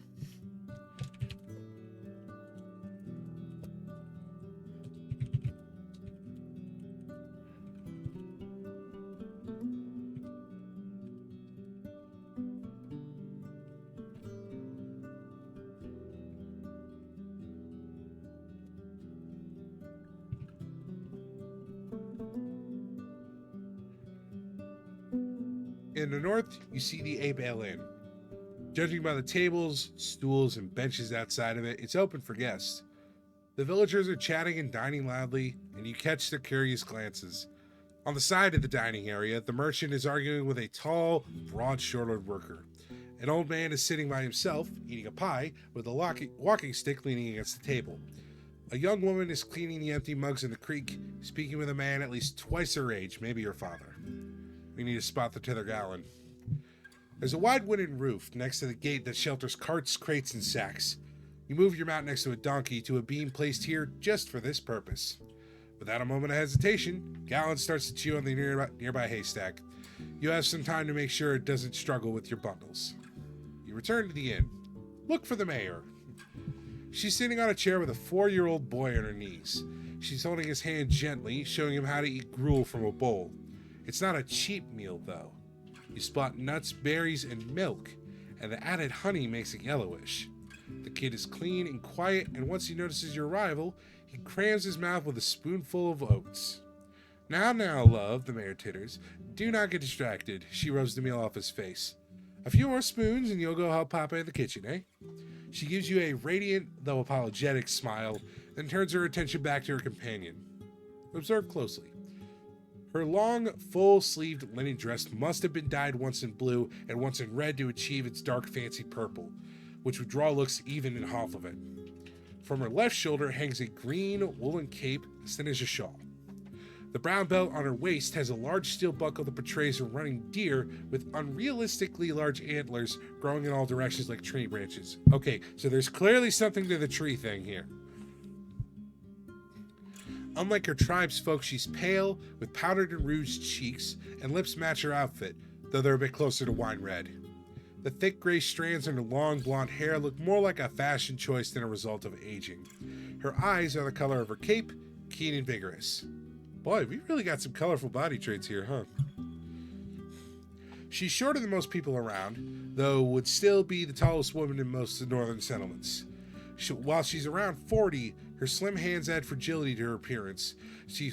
Even though her posture is upright, her legs confidently crossed, and her delicate voice assertive.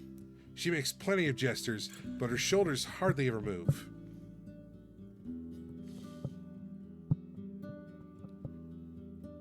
Do I be rude?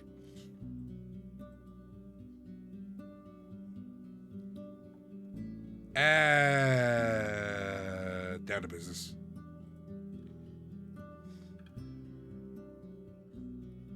Sorry. Just a moment, please. She glances at you harshly and puts the boy on the ground. I'm sorry, love, but I need to speak with our guest. Darling, she addresses one of the inn workers, a girl close to 15. Take him to father, will you? Her tone suddenly gets firmer, leaving no hint of a question or suggestion. Yes, Ma. Both her hair and her eyes are nothing like those of her brother, and neither of the kids resemble their mother.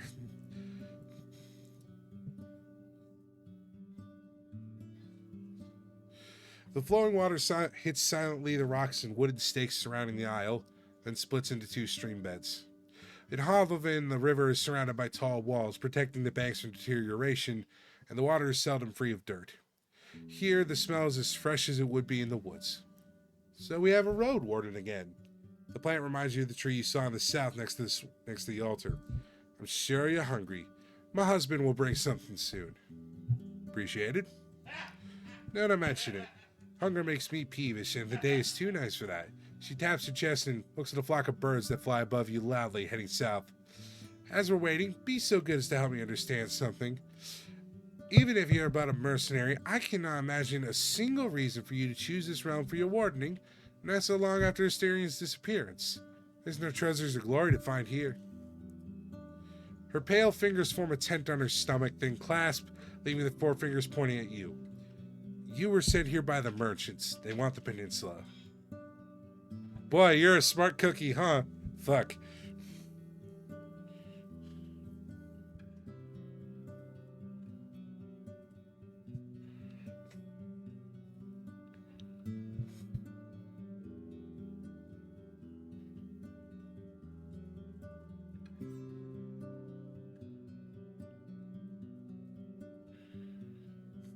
Well, we don't want to threaten people here.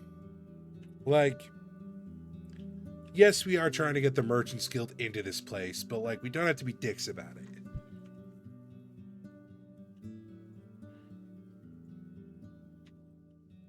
You introduce yourself and touch on the more obvious sides of the potential deal with the guild and the city chief. The troops, the pay, and the patrols they would establish, the overview taxes. Trade works would bring new life to this place. You try to sound warm. It's a win-win. Throughout your speech, the mayor observes you patiently without interruptions. I see, she finally responds. As she observes your palfrey, she twists a deer buckle left and right, left and right. If it was that simple, I'd be eager to applaud, but it is never that simple, is it? Her eyes fill with melancholy despite her smile. I appreciate that you're coming with a carrot, not a stick, but when it comes to the guild, there's always a catch. Her accent is now almost identical to the one used in the city.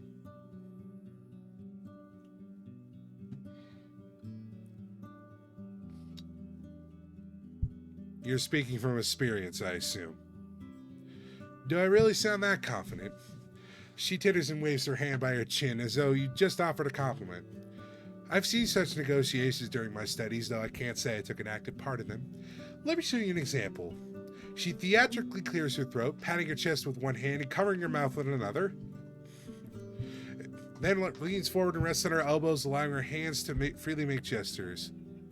You're here, you're queer, and you're tired. Hi, Sophisto, good to see ya. Glad you made it. I have been reading so much stuff. Ow. I need water. Hold on. Get your face out of that.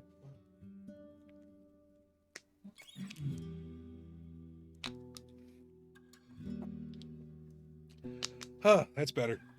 That's a lot better. Boy, this mini fridge is doing wonders today. Whew.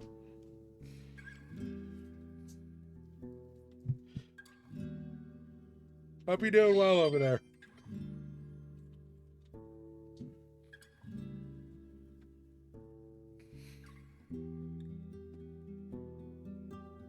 All right. This game looks like a lot of reading, yes. Yeah, it's been a lot of reading. We're 2 hours into this. Not exactly great giving my throat, but I'm doing my best. You make a deal with the settlement. Flour and wool in exchange for coin tools. You send the first traders and they imply that you're ready to pay more for, let's say, parchment. Months later, you want no more rye, just the parchment and wool. We cannot butcher any more mouflons, the locals say. Don't worry, you answer. We'll send you a small flock, just turn one of your fields into a pasturage. As she pretends to speak as different characters, her voice comically shifts, and she has no issue switching between accents. Let's just keep a straight face here. She swings her hand above the table. Another year goes by, and while there's more parchment, the village lacks some crops. The tribe needs not just tools and coins, plenty of coins, but also seeds, and the guild is not satisfied. Sending our wagons costs a lot, and there are more highwaymen now. If you want us to come again, you need more mouflons and to sell us their cheese. And guess what? With a haunting laugh, she straightens up and spreads her arms like someone a third her age. Turns out the village can't say no anymore. They lack supplies, seeds, and land. They can't refuse.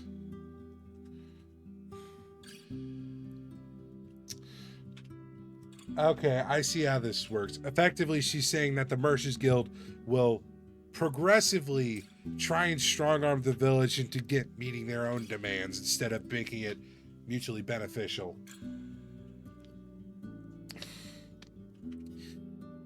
Okay, yeah, that's fair. She's right, and it's better not to say anything stupid. Yep. The pause doesn't linger for long. I see we understand each other. Let's finish the introductions. I'm Thias, one of the keepers of the 8-Bale Inn and the mayor of Howler's Dell.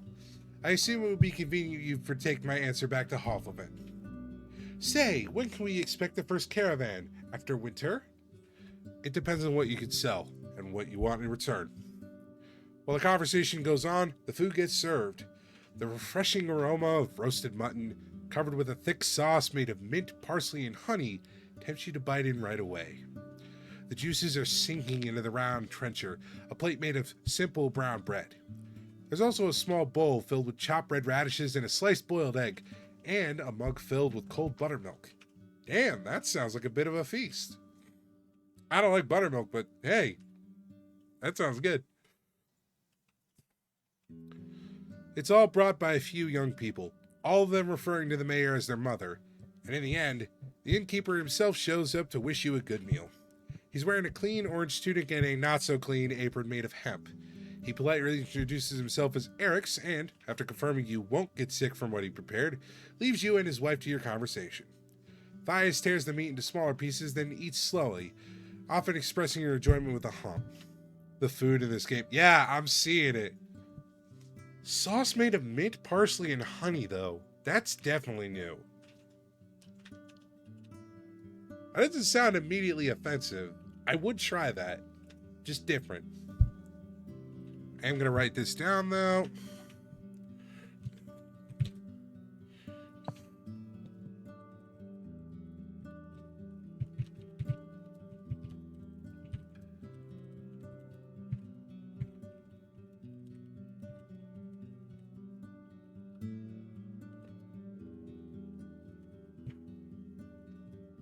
Okay. That lives well. Yeah, clearly. It's surprising how well this town is doing.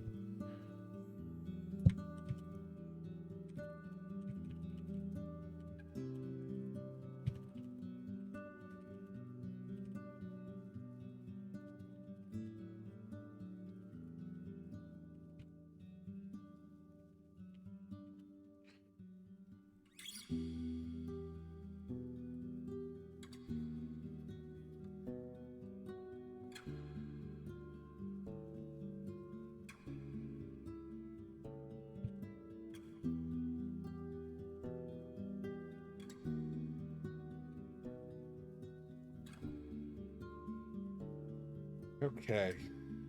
Meanwhile, we get to the important stuff. Sorry. Sounds like the nearby ground is fertile. The village would gladly pay its taxes in grain and vegetables, with the expectation that a squad of soldiers would provide additional protection. Our youth is strong, she claims proudly, so we don't need your guards on our walls. But a lone road warden won't keep the roads passable. We need fighters willing to patrol the paths, maybe even the heart of the woods. That's what we expect in return. You're not an expert when it comes to linen, cheese, and wool, so the mayor spends a good couple of minutes describing the outstanding quality of what the village has to offer, especially the clothes, which are meant to be as, quote, unique as those made by Master Crispus. You vaguely recognize the name of the tailor shoemaker, but never earned enough to pay him for as much as a single sleeve. And of course, we will never reject some steel and bronze. We lack alloys for sickles and scythes. She then repeats her question about restarting our trade route. Truth be told, the guild is not sure what the peninsula has to offer. It's going to take more than your village to convince them. Understandable, but you won't find much in the other tribes. They barely have enough to survive, even after they trade for our crops, for we have the only decent soil in this realm. At least the people of Gale Rocks have salt and barrels of fish, while creeks sell meats and wood. Actually, if you haven't been in creeks yet, the farthest village in the northeast, you could give them a chance. They could use your help with keeping their roads safe. White Marshes, on the other hand, as well as Opagos, are close to worthless. For a trade route, that is. She said the thing, roll credits. We said the thing like 2 minutes into this game. That's too early. Okay, hold on. More notes.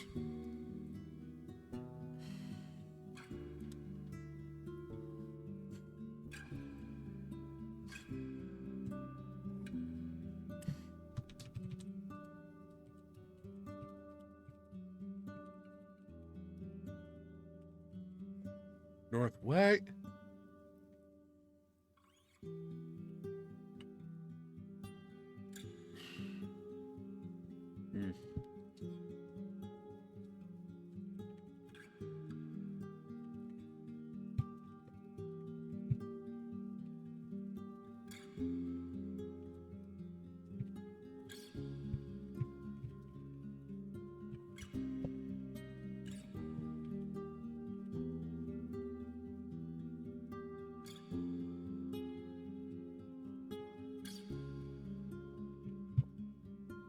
Go.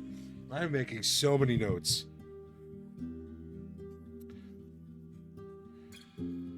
After these words, she stands up, walks to another table, and offers her trencher to an elderly man who sits by himself. With a trembling voice, he thanks her, then starts to chew on the soggy bread. She sits down, wipes her hand into a clean cloth, adjusts the folds of her cape, and once again crosses her legs. So tell me, Altus, how's Holovan? I haven't gathered much news since the invasion. I'm sorry, the what? The huh? What invasion? Okay.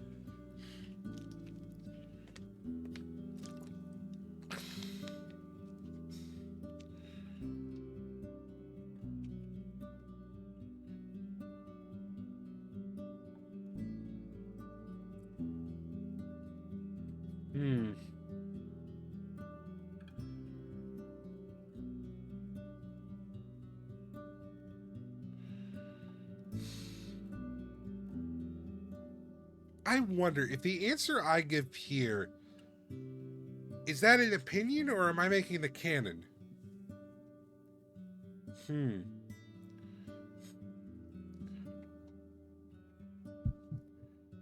Hold on. Do we have this in the glossary? The Southern Invasion. Here we go. History lesson time. Since the rise of the 10 cities, their state, priests, and artists have portrayed the lands south of the growing mountains as barbaric, primitive, and inferior. The pagan beliefs and technological advancements of the barbarians were mocked and diminished, while the corsairs who were sent against them to pillage were seen as just servants of the right's people. These were the times a complex mix of bigotry, cruelty, and arms races.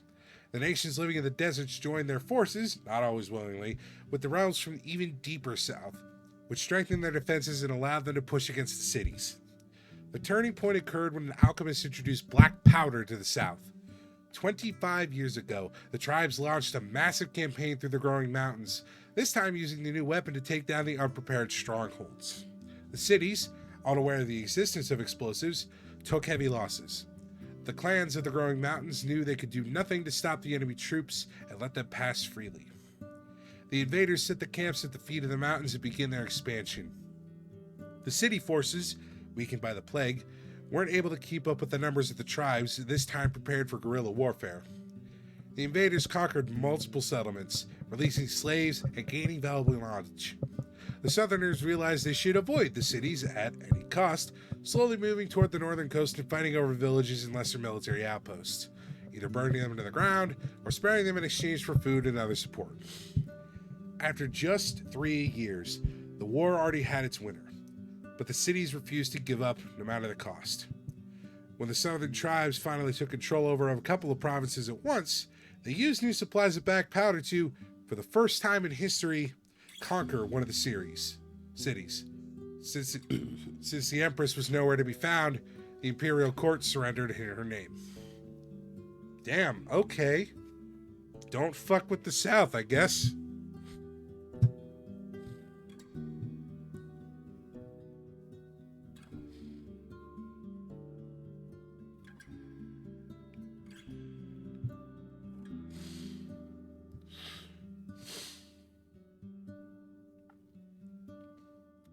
Damn, okay. What's this about a plague? The decentralized civilization of the North makes it difficult for epidemics to spread. Most of the time, the deadliest illnesses wipe out entire settlements before they have a chance to transfer outside. The cities keep an eye on dangerous symptoms and use magic to eliminate any pestilence before it gets out of control. However, just 10 years before the Southern invasion, the plague overran the realm, surprising even the mages and even the most experienced herbalists. Its symptoms were difficult to spot, and it attacked most of the cities pretty much at the same time, spreading to the closest quickly. Every 20th Northerner had died before healers found efficient ways to overcome the crisis. Damn, okay. Shit got a little fucked, huh? Speaking of the 10 cities, the state fell a wait, hold on. Did I skip something? The southern realms. A vast varied area known to the older northerners as the wastelands. The realms near the growing mountains are indeed little more than desert, marsh, and barren hills, but the farther you go, the more fields, herds, and cities they find. Since there are no jungles and homes for gigantic beasts, the tribes have to compete with each other over resources. Okay, so the 10 cities. The state fell a generation ago, but the idea of it still unites the city folk and those villagers who collaborate with the cities closely. The so-called barbarians from the southern tribes have pillaged the realm, pushing the locals away from the growing mountains. Many settlements have been pillaged, burnt, or abandoned, and while the cities still stand, the governments can't maintain the old order, splitting its power with churches and merchant guilds. As these groups compete with each other, they are additionally weakened by their petty games. There's only 9 of the 10 cities left, with the last one being overrun by scavengers, undead, and monsters. The remaining ones are ruled independently by their own chiefs, controlling territory that belongs to their province. They're focused on maintaining the taxation system to feed the officials, artisans, scholars, mages, soldiers, and artists. They have to collaborate with the nearby villages or settle in new areas, but there's not many people interested in a dangerous venture like that. Aside from protecting those living among the walls, the cities patrol the roads, pay the innkeepers to maintain shelters, guard the temples and chapters of the United Church, send soldiers to settlements, and hunt for the undead, unusual beasts, or criminals, though if possible, the soldiers would rather hire specialists to take care of such tasks. This reminds me of the sleeping sickness in England back in the 17th century. Wiping out whole settlements, but because it spread and killed so quickly, sometimes everybody died before anyone was able to leave with the disease, and that's how it died out. Burned through its host too quickly. Huh, that's an interesting point. Especially considering That might be a direct mirror, actually, because we're up in the north right now, and it kind of just feels like rural Scotland a little, at least based on the way the people talk here. So that could track. But who the fuck would be south? Wales? I don't know. The French.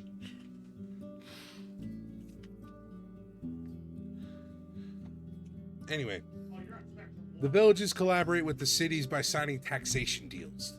Their representatives, usually the elected mayors, are paid for learning how to read, collecting taxes, and maintaining order. These contracts resemble other trade deals. The city gets a chunk of the food and other goods produced by the village, while the villagers get access to soldiers, master artisans, traders, and priests. The further away from the cities, the less the villages are connected to them. Not only economically, but even more so culturally. Every tribe has its own way of governing itself, responding to the traditions and needs of the community. Settlements that don't pay taxes don't receive the city's protection and may deal with fewer traders, but in return, sustain the independence of their beliefs, culture, and laws. If this is Scotland, south is England, buddy. I mean, true, but what's south of England? Because the way I'm seeing it is, we're up here in the northern peninsula, which is Scotland. The main city, main 10 cities themselves are like England proper. That's how I'm seeing it right now.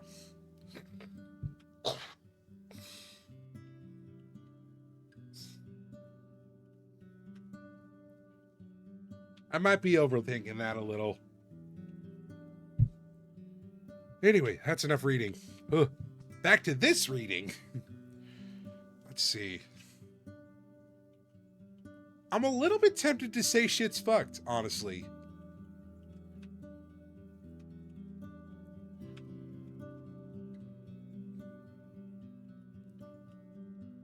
Because, yeah, like Lexi said, if I make the canon here, I'm tempted to say shit's a little fucked. Because, boy, did the invasion screw them over.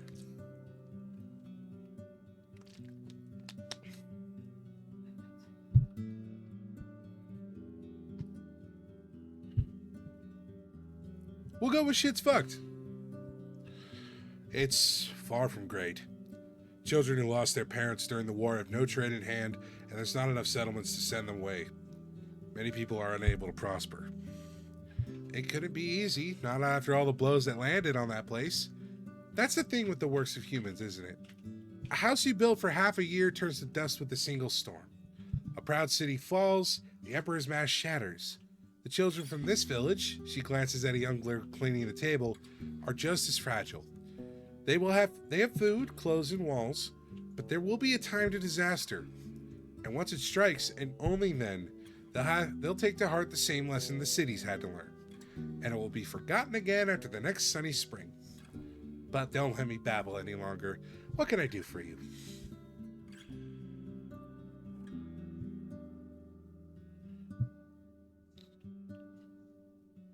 Why don't you tell me about the place? In your words. There may not be a direct one-on-one comparison to real-world places here. Probably not, but like most good world building, it often takes inspiration from something. It is what it seems like. The greatest village in the far north. She raises her hand and makes an inviting gesture. Though I hope to still improve this and that, she winks at you, but is suddenly interrupted by the pained cry of a little boy who hurt his knee in a fall. As an amused elder tries to calm him down, the mayor shrugs it off, then meets your eyes. Life's good here. We have what we need, and we have a lot of what we want, building on top of more than 12 generations of hard work and bravery. She spent a few minutes telling you about mouflons, wheat, rye, hemp, cheese, and wool, proud of every glimpse of prosperity. Whenever she mentions an artisan, shepherd, or farmer, she doesn't miss a chance to mention how significantly she improved their conditions. She also omits some topics. You hear no tales, songs, ancestors, rituals, or days of prayer. It's like listening to a tax collector. Only at the very end of her speech does she mention the wisdom of the elders, now kept in teachings of the druids, who help her guide those who trust her. They heal our wounds in our gardens, she explains, but then changes the topic to all the fruit trees, hares, and nuts in the woods. Interesting.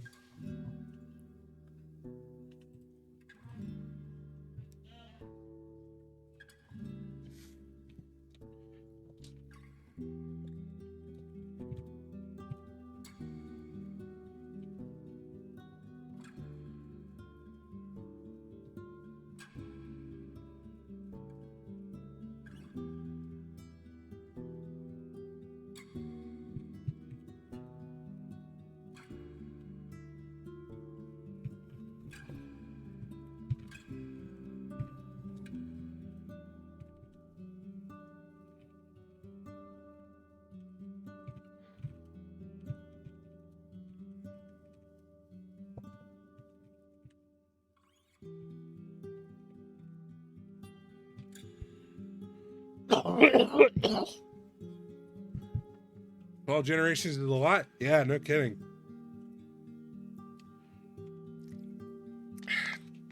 That's what? 20 times. If we're going by generations, it's like 20 years. That's like, it's 2012, just 12. Yeah, that's like 200 years. Oof. Long time. I wonder, back in Hovlavon, did you spend any time in Backwood Corner? It used to be this dark, dirty alley with muggers working even in daylight. I stayed there with Octavia, the miller, in exchange for doing chores for her. She had this small wooden hut.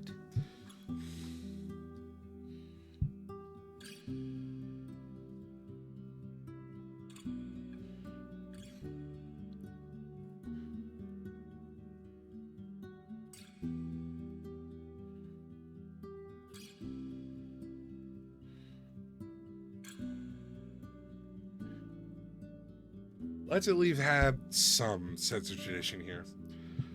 It would make you feel like you're in the old days. The Boarhead Inn is almost 50 years old now.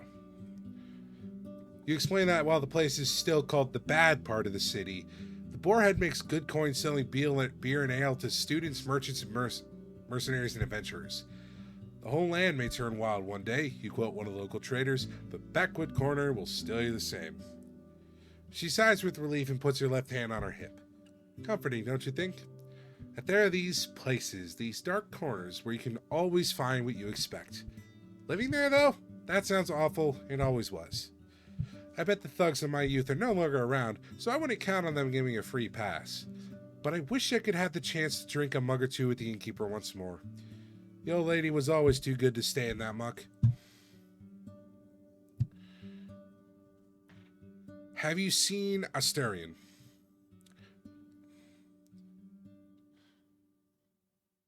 She stares you in the eyes, then turns towards Gallon. Is your palfrey a mare? We have 2 jacks, could use some mules.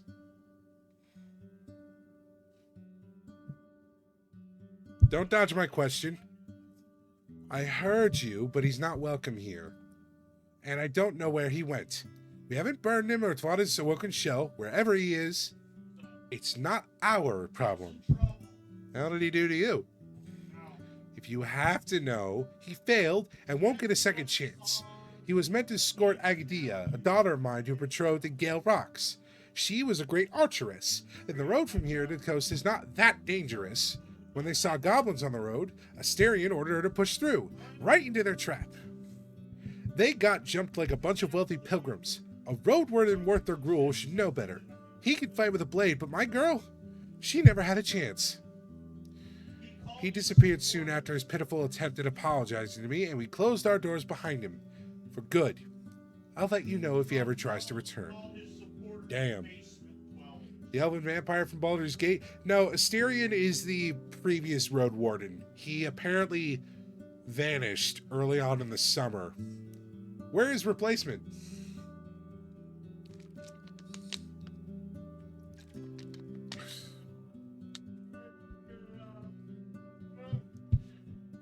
Well, that fucking sucks. Any ideas we can look for him? She adjusts her cape with an annoyed shrug. Try asking for him in the north. He spent most of his time between wet marshes, gale rocks, and creeks. Here, he wasn't that eager to share his plans. Well, I appreciate it. Tell me, how do people dress in the city these days? Is it similar to what we have here? Before the war, the merchants were wearing those really long dresses and robes, way too long for my taste. They got mud stains after every rain, and I see no reason to keep shoes completely hidden. You can see why he's the previous Roadwarden. I don't even know if that's the reason why he vanished, honestly. Clearly he fucked up, but clearly you're doing a better job. I don't know about that. I just got here. It's been a day. Meal team 6. The pretty buffet. For years, there was not enough hemp and wool at hand, so people started to wear furs again. Now that's just sad. When I was there, only the monks wore them for some reason. I've no doubt that the vengeful beast had thrown the roads into a nightmare. City folk would be smarter putting on rags. Even though she sighs, there's a cruel satisfaction in her smile. Alright, well, fuck you a little bit.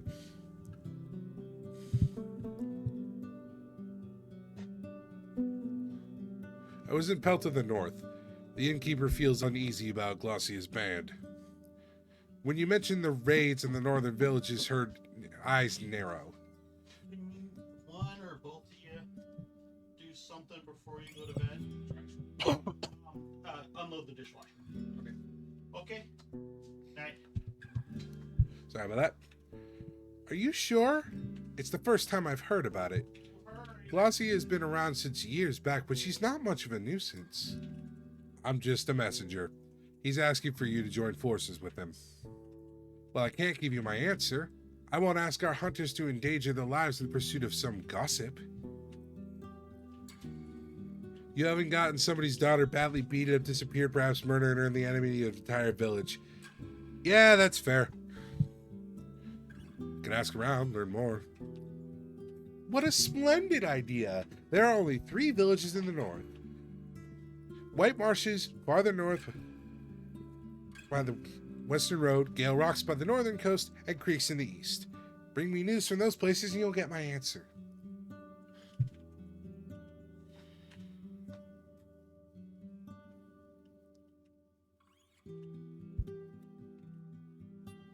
Alright, sure. Still don't know where you're... We talk and talk, but I still don't know where you're from, Altus. What's your story? Have you lived in Hovlevan your entire life?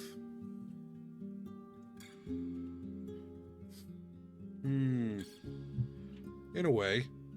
I know it as well as any other city folk, but every spring I trained in horsemanship in a nearby village. I was just about to ask about it. I couldn't imagine someone building a stable and a paddock in a place where you can't squeeze in a single new house. Your accent is very city-like, like that of a merchant. I do like this reminder text that replaces the dialogue options. That's nice. What would it take to make you consider joining Hovlevan? I can consider it right now. While she laughs, her lies remain the same. But if you want me to give you some answers, let's see. She looks up and to the right, theatrically raising her hand to her chin. Some gestures of goodwill would be a great start. Since you're the guild's messenger, I need to know you can be relied on. And that's only the first step, I assume? Of course! Do you even have the power to handle tax negotiations? Do enough for my village, and I'll hand you a beautiful signed letter. A list of all the things my neighbors are looking for, as well as what they can give in return. Your superiors are going to see more than enough to prepare their offer. I think that's fair. Do enough for my village is a bit vague. Can you be a little more specific? She nods toward the people gathered by the tables. I'm not the ruler of this place. My friends trust me because I see things as they are and am willing to act. Prove that you're helpful, and they'll be happy to match your efforts. I want you to succeed, but we don't give strangers more than we can get from them. If you want me to argue in your favor, show us your worth. Looks like we're in agreement then. Perfect. One more thing though. She puts her elbows on the table, leaning closer to you. If you go behind my back, I'm not going to wait for a dagger. I'll end you first. She rests her chin against her open palms and giving you a disarmingly warm smile. I'm sure people already know that we have a new Roadwarden. Maybe ask around to see if anyone needs your help. The more my neighbors trust you and need you, the more willing they'll be to offer you better pay. Well, let's start here. What can I do for you? So kind of you to ask. But before I ask you to run, let's see how you can walk, shall we? Her eyes wander left and right, and she gestures for a nearby guard to move away. He nods, and gestures at a few other souls to follow him.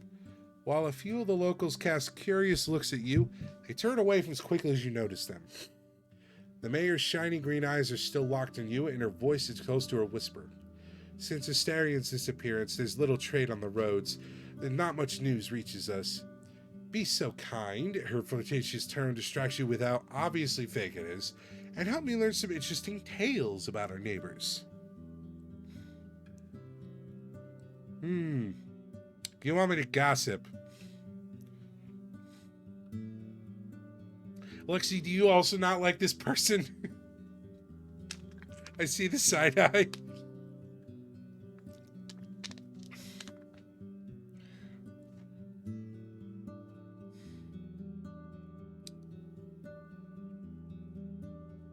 Well, don't give me that look then. I've known you for years. I can read you like a book, dude. Oof. I don't know if I want to go around gossiping. That doesn't seem like my place. It also seems like a big-ass waste of time, to be honest. Thais is canny, which probably serves her village well, but not you so much. Yeah, I think I can agree to that one. Shit.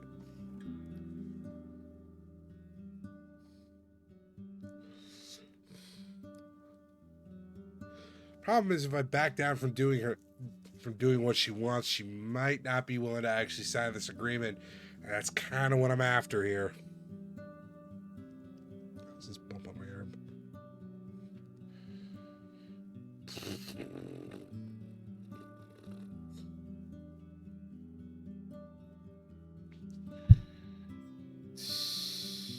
Alright.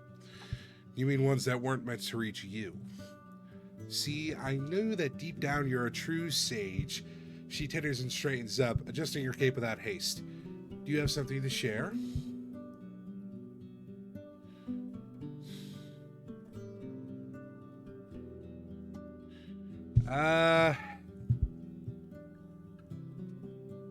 This is what I got, I guess. Squadron down at the camp is now down to 2. They plan to return to Hovelman eventually. Since they cleared that camp of brigands, I went so quiet I almost forgot about them. I'm surprised they managed to stay alive till this day. Sending such an inexperienced group here shows that the officials misjudged this land. That's all I got so far. I keep thinking, surely city folk just don't eat just wild game, salt fish, and groats. What animals do people breed in the nearby villages?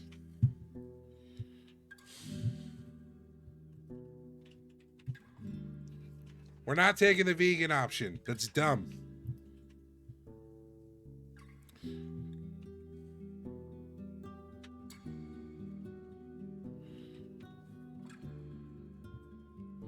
There's a lot of mouflons. The monks need their parchment. Oh, that's terrible. Our livestock won't sell well, but that's fine. It's hard to keep the number of lambs high. We would need to sacrifice a field to raise a new flock. So, okay.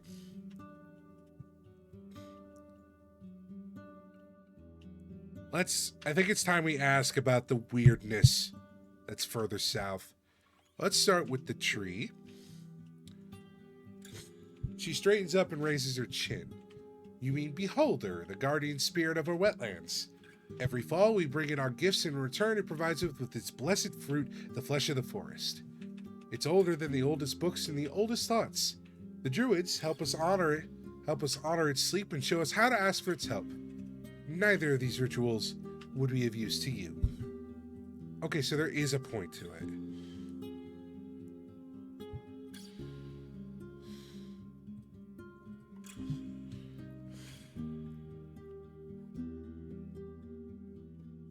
It's a good thing I can update notes.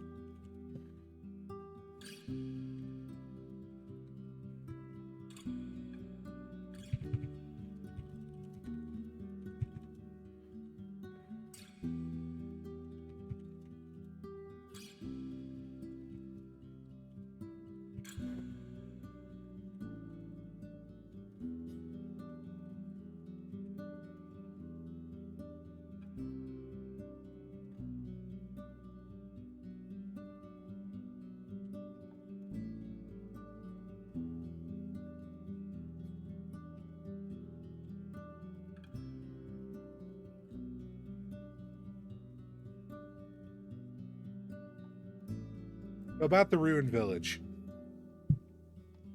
Her tense gaze shifts into an awkward click of her tongue as she leans away from you. I don't even want to think about their tragic fate. No one can negotiate with the wrath of the herds. A long pause. And I better not find you upsetting my neighbors with these sad questions. It was a challenging time for all of us, a wound we won't forget. There was a note about this. What's the wrath of the herds?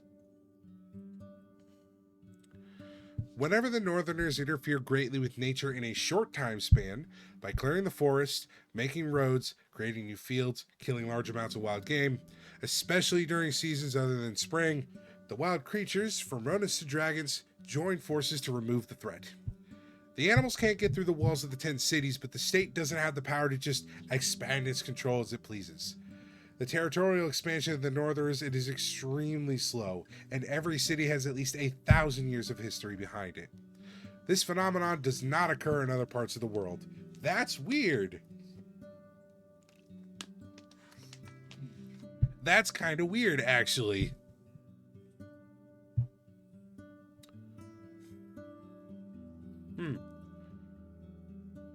Okay, so how about the necromancers? She taps her fingers on the table. Yes, I have. After you ask her to tell you more, she seems to regain her confidence. You mean White Marshes for sure. I don't know all that much about what's happening there. We avoid their lands if we can.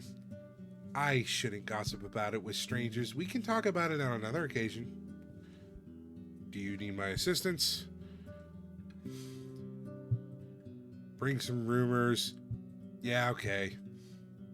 Thank you for your time.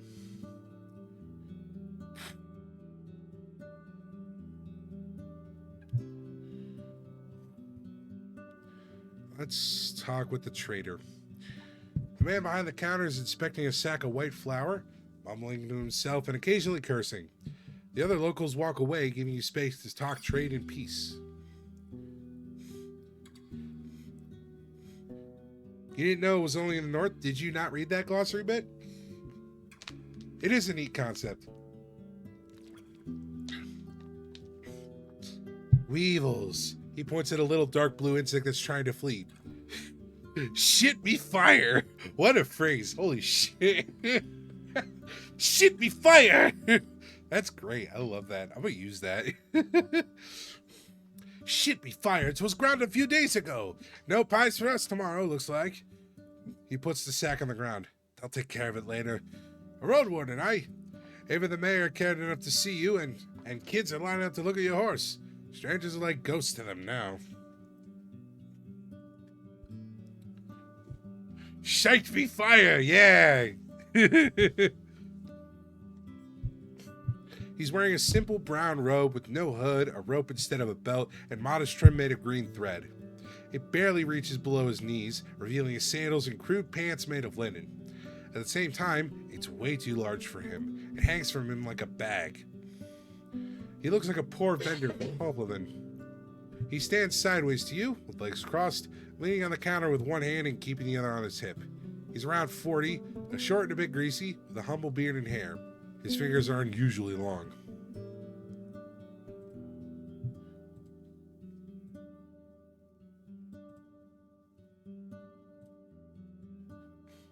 Looking for a trader.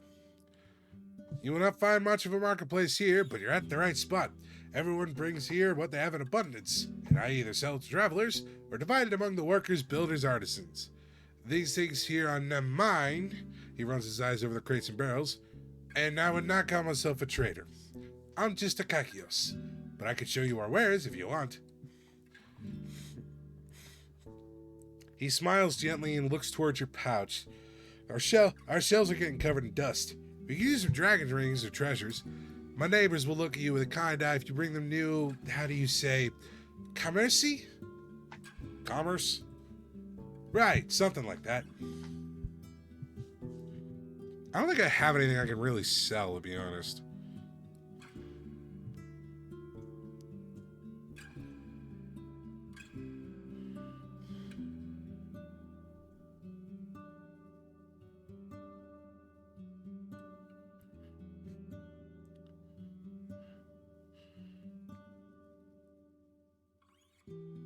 And I've only got, what, 3 coins? Not much. What can you tell me about Asturian? That ever though he was here more than once, he did not leave much behind. Smelly hoarder. At least he bought a blade for me. Do you remember what blade it was? Sure, it was a special one. A sickle sword with a tip wider than it was a grip. Longest from fingertips to shoulder. Not a sword, not a knife. Single-edged. Brought his own steel to melt for it. What's it good for? Fencing? More for cutting bushes, creepers, roots. Will not fell a tree, but 'tis a fine tool. He nods to a passerby, but his smile disappears as quickly as it shows up. Pathfinders use it. My pa used to have one as well. He chopped nuts with it. Nuts and mouflons. So he took it to wilderness. He shrugs. Pretty much anywhere. There are hills from here to the coast, and bogs in the north, and the heart of the woods. Cannot help you with it. You need any help? I could use a job. You know what? There's something urgent. I need a medicament for my daughter. Not that she's hurt or anything. He raises his open palms as if to show he's not holding a knife. She's a teen, wants to start hunting in the woods. I cannot teach her much, but I'd sleep better with her having a healing potion. You have almost 9 days. Bring me the potion before the last dusk, and I'll pay you 5 dragon's rings.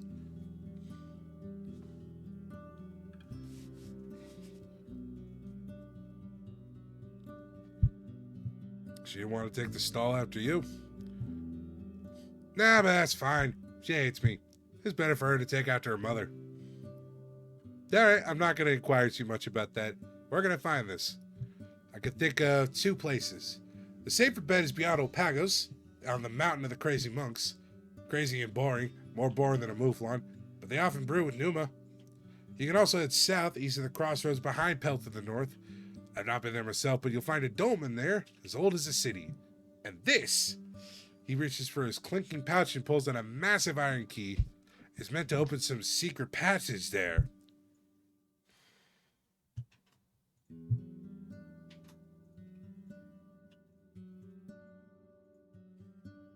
Are dragon rings the currencies around here? It sounds like it. It seems to be called either coin, proper, dragon bones, or dragon rings, depending on who you ask.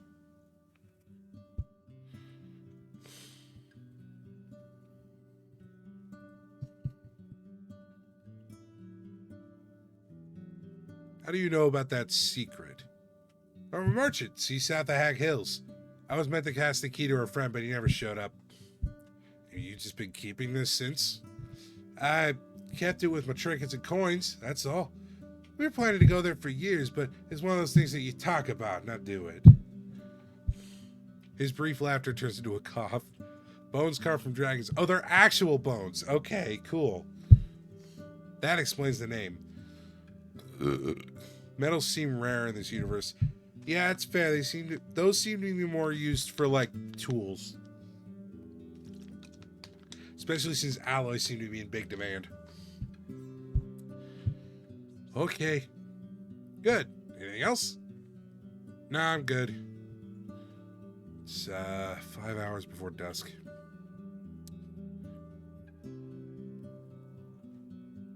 Let's leave the square. It's too late to ask the locals about work. Damn it. Let's head to the priest. Why not? You head south of the dead tree in the main square. Before you get to the second thatched building, a large man stands up from a bench and gets into your way. He's close to 50, taller than most people you've seen in your life, broad-shouldered. His hair and short beard are brown, matching his elegant woolen robe. A thick club is attached to his right wrist with a leather strap. He left his sandals by a sitting spot. May want to speak with our guides and teachers, he speaks with a solemn, strong voice, but you're not welcome here. Turn back, stranger. I'm your new Roadwarden. Are you sure that no soul here needs my assistance? His harsh look softens. We can handle ourselves. If that changes, Elpis will summon you. Can I know why? You can. He swings his polished heavy weapon. You're from the outside and cannot be trusted. The boars and slaves of the United Church would crush us if they had a chance. Before we allow you to spy on us, we need to be sure it is worth it. I'm not a spy, dude. Chill. I do not believe you. Alright, that's fair. Travelers bring their problems onto others. Their will means nothing. Alright, bye. Druids don't like me. Cool. Let's see the tailor.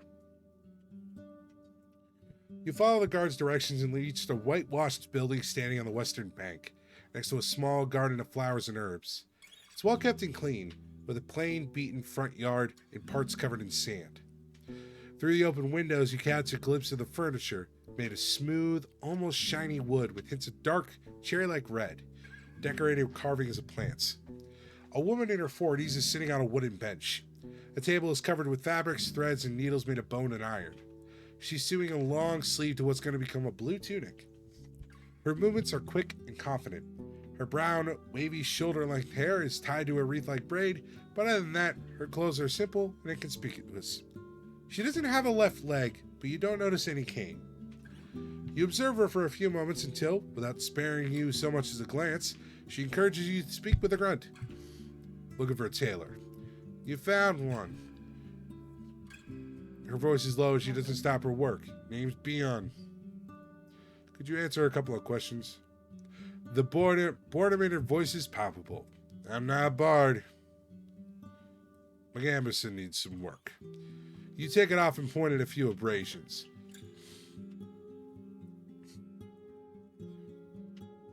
The woman follows your finger patiently. I take from 2 to 5 dragon rings for fixing jackets, but you will not get anything more from this one. To get it truly strong for longer, I'd need to be made of better materials like spider silk. Tell me more. There's a silk made by spiders. Thanks! Damn. She's the first one to break the silence. The large ones. They use it to spin webs. And it's stronger than thread. But my neighbors do not walk to the woods no more. It's getting harder and harder to get any silk. Okay.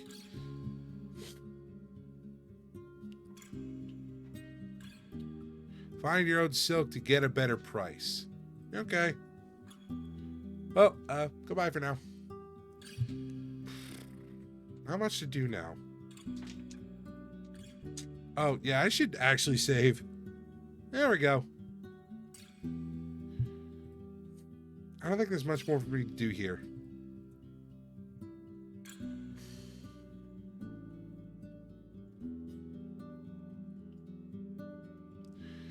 We're gonna have to stop somewhere for the night soon. Minecraft spider spawner would seem OP in this universe. Maybe.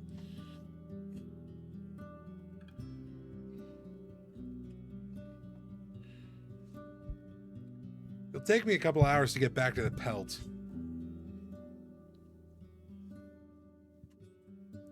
Let's go back to the main square, talk to the innkeeper. Even though the counter stands outdoors, it's not rotten or dirty, and he gets that like the other furniture is brought inside every night. Eric's approaches you with a smile and leans on its surface with his fist. He's portly and even taller than his neighbors. He's got freckles, short gray hair, and an elegant beard. His long woolen orange tunic has a decorative cut right under the neck and loose braids at the edges. How can I help you, traveler? His accent is heavy, nothing like his wife's. He stomps with his heavy boot and looks around as if he's just waiting to get back to his other tasks. His fingers are still dirty from weeding the garden. Any rumors to share? Rumors? Not really. I have my own things to worry about. Neighbors keep their own company. Better for everyone to seek help from my wife or the forest speakers, not in a mug of ale. So, no rumors, but maybe you've heard about someone who may need my help. You say they're expecting you travelers to come here any day now. I'll ask around. Come tomorrow. Could use a room. Sure thing. My kids keep it cleaner than you find in the city. Just tell me when you're ready.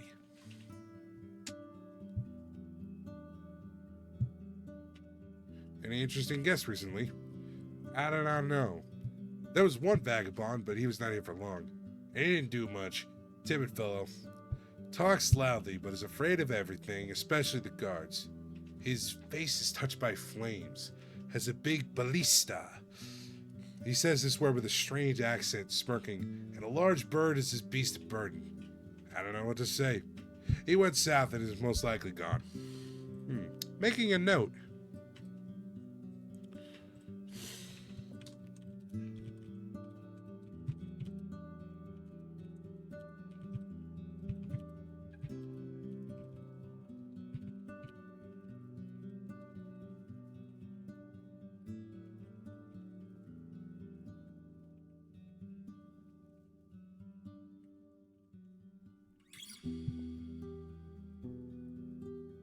That seems noteworthy. Shit, what the hell do I do for 5 hours? I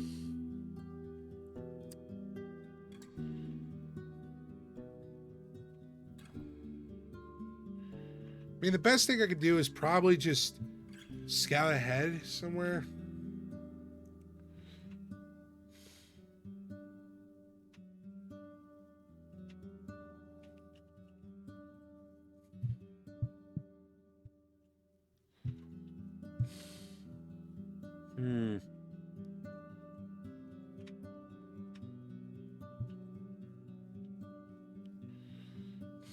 Doing all right on stats.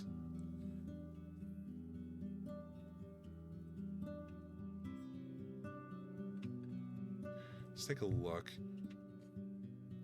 Oh, we got so many quests. Holy shit.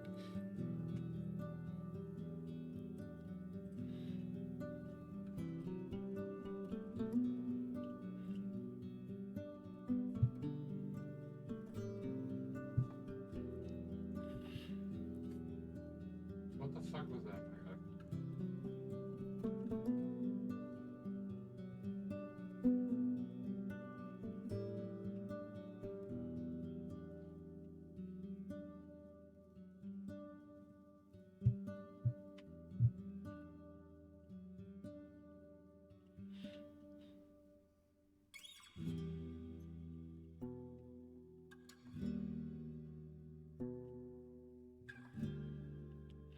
You're staying floor bound.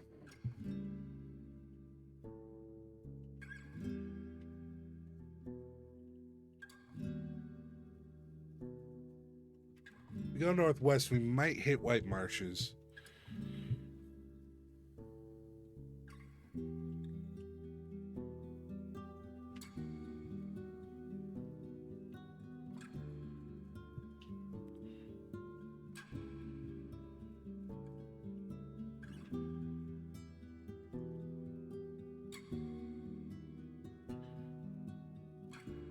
Let's head north, just a little. The road is beaten and free of litter. You notice paths between the fruit-bearing trees on your right, and then soon after that, you ride along vast fields of broad beans, almost ready for the second harvest of the summer. Then there are the green hemp plants, taller than you are, waiting for a scythe or sickle. Locals keep the beast at a distance, I guess. Where are we? Ooh, a crossroads. Gallant's hooves thump loudly on the beaten track. The green bushes, shrubs, and trees prove the soil here is fertile, yet the plants don't overgrow the road. These crossroads must be busy at times, maybe even patrolled. In the distant west, you see the mountain peaks dividing the lowlands from the ocean. The road east leads toward the hills, behind which there are unusually tall, dark trees. There's a dense forest in the north, from which you hear the croaking of toads. The last path is already known to you. You're surrounded by 4 signposts, all of which seem to be made from the same type of wood, not covered in moss and fungi, yet nothing the pictures and letters that cover the nailed boards are nothing alike. It's the west. It has 2 planks attached to a single post, both of them nailed with rusty steel. The lower sign is divided in 2 halves. The left edge is engraved with 4 simple shapes, squares with roof-like lines hanging above them. The other edge bears 2 engraved piles, one of them made of horizontal rectangles, the other of exact circles. You don't recognize the letters between the piles. Your horse is a name. Yeah, we named him.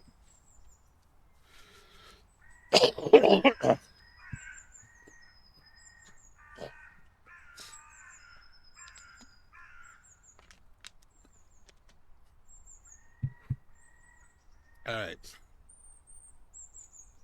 Oh, come on, internet. Really? This is a bad time. For fuck's sake. The upper plank is covered with two short words drawn in white paint and, right below them, an engraved vertical rectangle with an hourglass inside it. Hourglass, hourglass. Order of truth? Might be.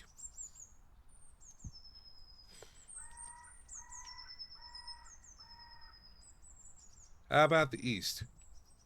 The long plank attached with rusted iron nails is almost empty. Bears no words, only a single picture, painted with great care.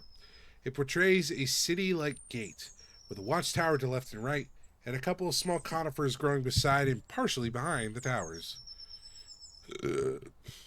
South is obviously, yeah, whatever. It's covered with green, blue, and white paint that portrays simple squares with roof-like lines hanging above them. Each square has a large letter inside it, though you don't recognize them. Nevertheless, the pictures are not too old.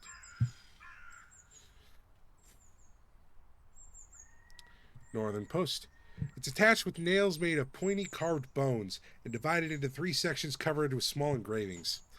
The part on the left has three large squares with roof-like lines hanging above them. No pictures or words. The one in the middle has only one square, but also a simple horizontal symbol of a fish and a short word beneath it, which you don't recognize. The image on the right has two roof squares, but two other images which you recognize as a deer and a standing barrel. I don't know what to make of that one. Search the area? The thicket doesn't help.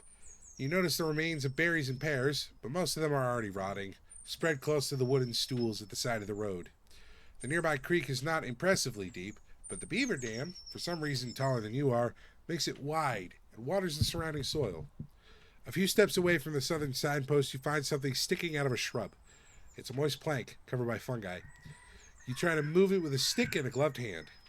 After a minute or so, you confirm it's an abandoned sign covered with green letters and colorful pictures of flowers and trees. Try to take another look at the destroyed sign. Okay, where did this used to be attached? The southern post is the only one with holes left by nails.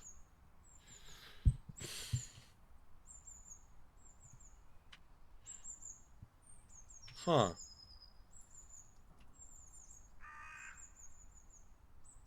How was this bit destroyed? Interesting. Okay. I'm thinking if we go west, we'll hit the mountains maybe?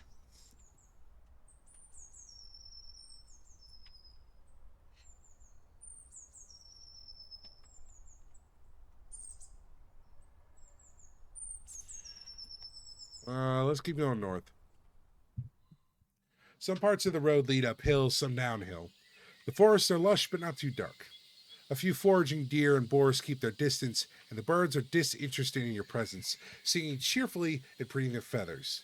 Sounds of an ongoing hunt reach you from the east, but none of the nearby creatures seem bothered. Oh, that must be the village that got destroyed. That makes sense. Once you get farther north, the colorful meadow reveals tall hills on the other side of the stream, but the road leads through a valley. There's a gentle plume of smoke coming from one of the mountains in the west. Doesn't look like there's a place on fire. Maybe there's a settlement. Now, where are we? Oh, a river.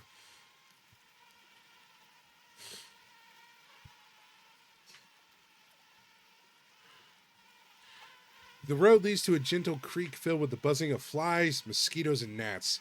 You don't spot any critters among the tall meadows, tree branches, or rocky slopes. Seeing the shapeless dark wings of vortex of wings, Gallon snorts. You're currently on the southern bank. Better look for a safe place to sleep. Okay.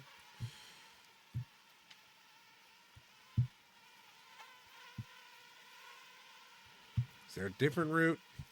The path is barely squeezed between the hills, with no signs of settlement or game trails, and the grass is too tall and dense to allow you to ride safely through the wilderness. You won't reach the other bank without entering the swamp. I'm a little worried about Gallon, honestly.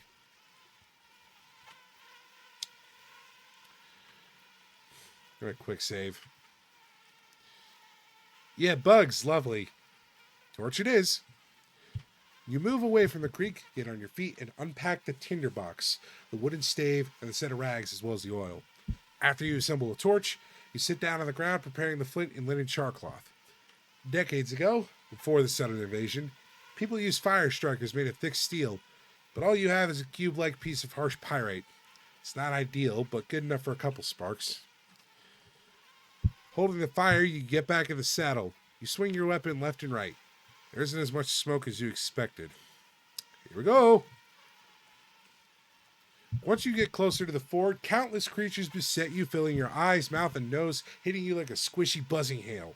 You ride forward blindly, instantly forgetting about your preparations, trying to get out of here as fast as you can, but the insects are sticking with you for much longer. Much longer than the smoke. It takes a few minutes for you to escape. The red marks on your skin start to burn. You get down and put out the torch by rubbing it out against the beaten track.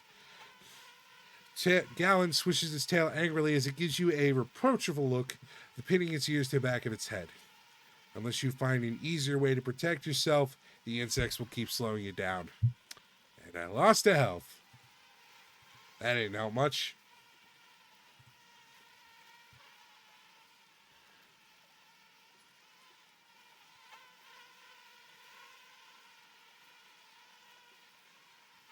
How much time do I got?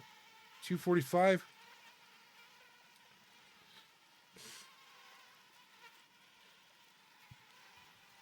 Alright, let's head back.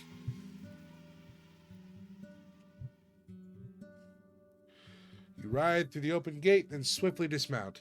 There's too many people around to let Gallon run among them. Head to the stables.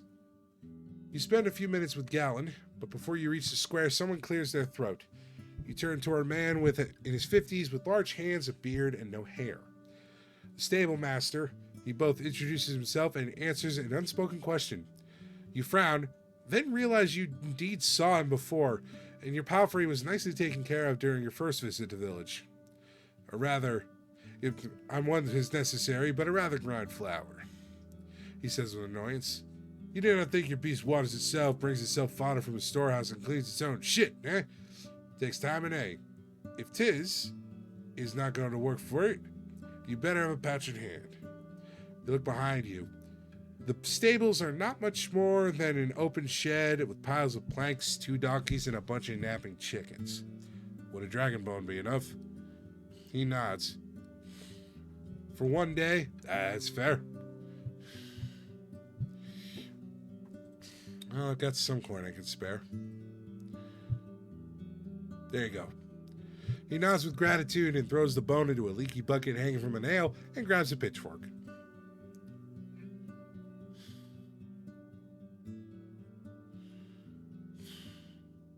All right, off to the square.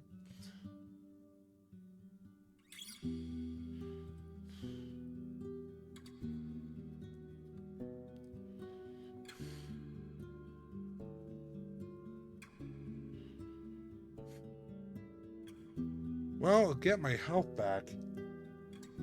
Ooh, your own room with a comfy bed, a locked door, and a lot of space. You also get a large breakfast, a wash tub with water and soap, and cleaning for your shoes and underwear. I got 2 coins.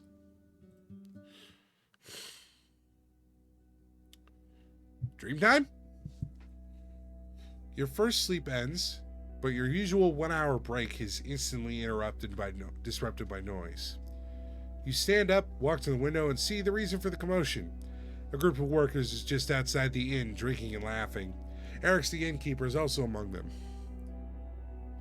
You could join them, but if you do so, and you won't get a good sleep tonight, and after such a long day, you may end up exhausted.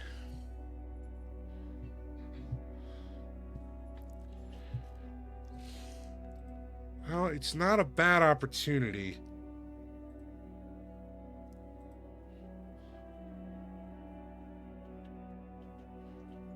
I'm kind of broke, though.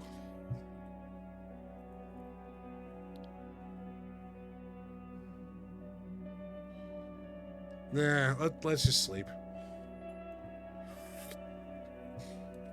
During your time in Hovlevin, you learned how to ignore drunken crowds. You can relax and return to your routine. Sharpen my blade, go back to sleep. You spend the night in peace, in a clean bed, with a tightly shut window and a warm blanket. In the morning, you find a stool placed by your bed, covered with a fried salmon and sorrel sauce and a bowl of gruel. Once you get dressed and go downstairs, a young boy who's covered in mud and speaks unusually loud and enthusiastic mentions that Gallon has already been brushed and watered. You nod, but he runs outside without noticing. The innkeeper is sitting near the door from time to time carrying out another bowl with either stew or gruel. Thias is nowhere to be seen.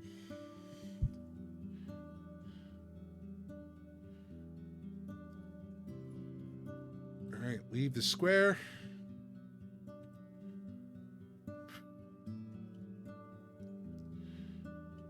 Alright, let's save. Yep, replace it. Whew. Okay. That was a lot of reading. And for the sake of my throat, I think I'm gonna call it here. Oh boy, that's a lot of reading. Damn. This is interesting so far. I'm having a good time. I'm having a real good time. I love world building. But that's gonna be it for the night. Whew. This was good. I'm really enjoying this. I appreciate the recommendation, Luxie. Let me pull up the Spotify.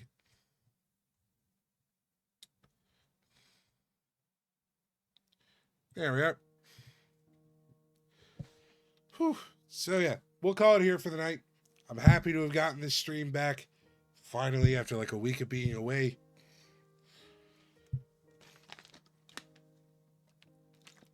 And we found yet another game to enjoy. Hopefully next week my voice, my throat and neck won't be as completely fucked. So I thank you all for being here for the night.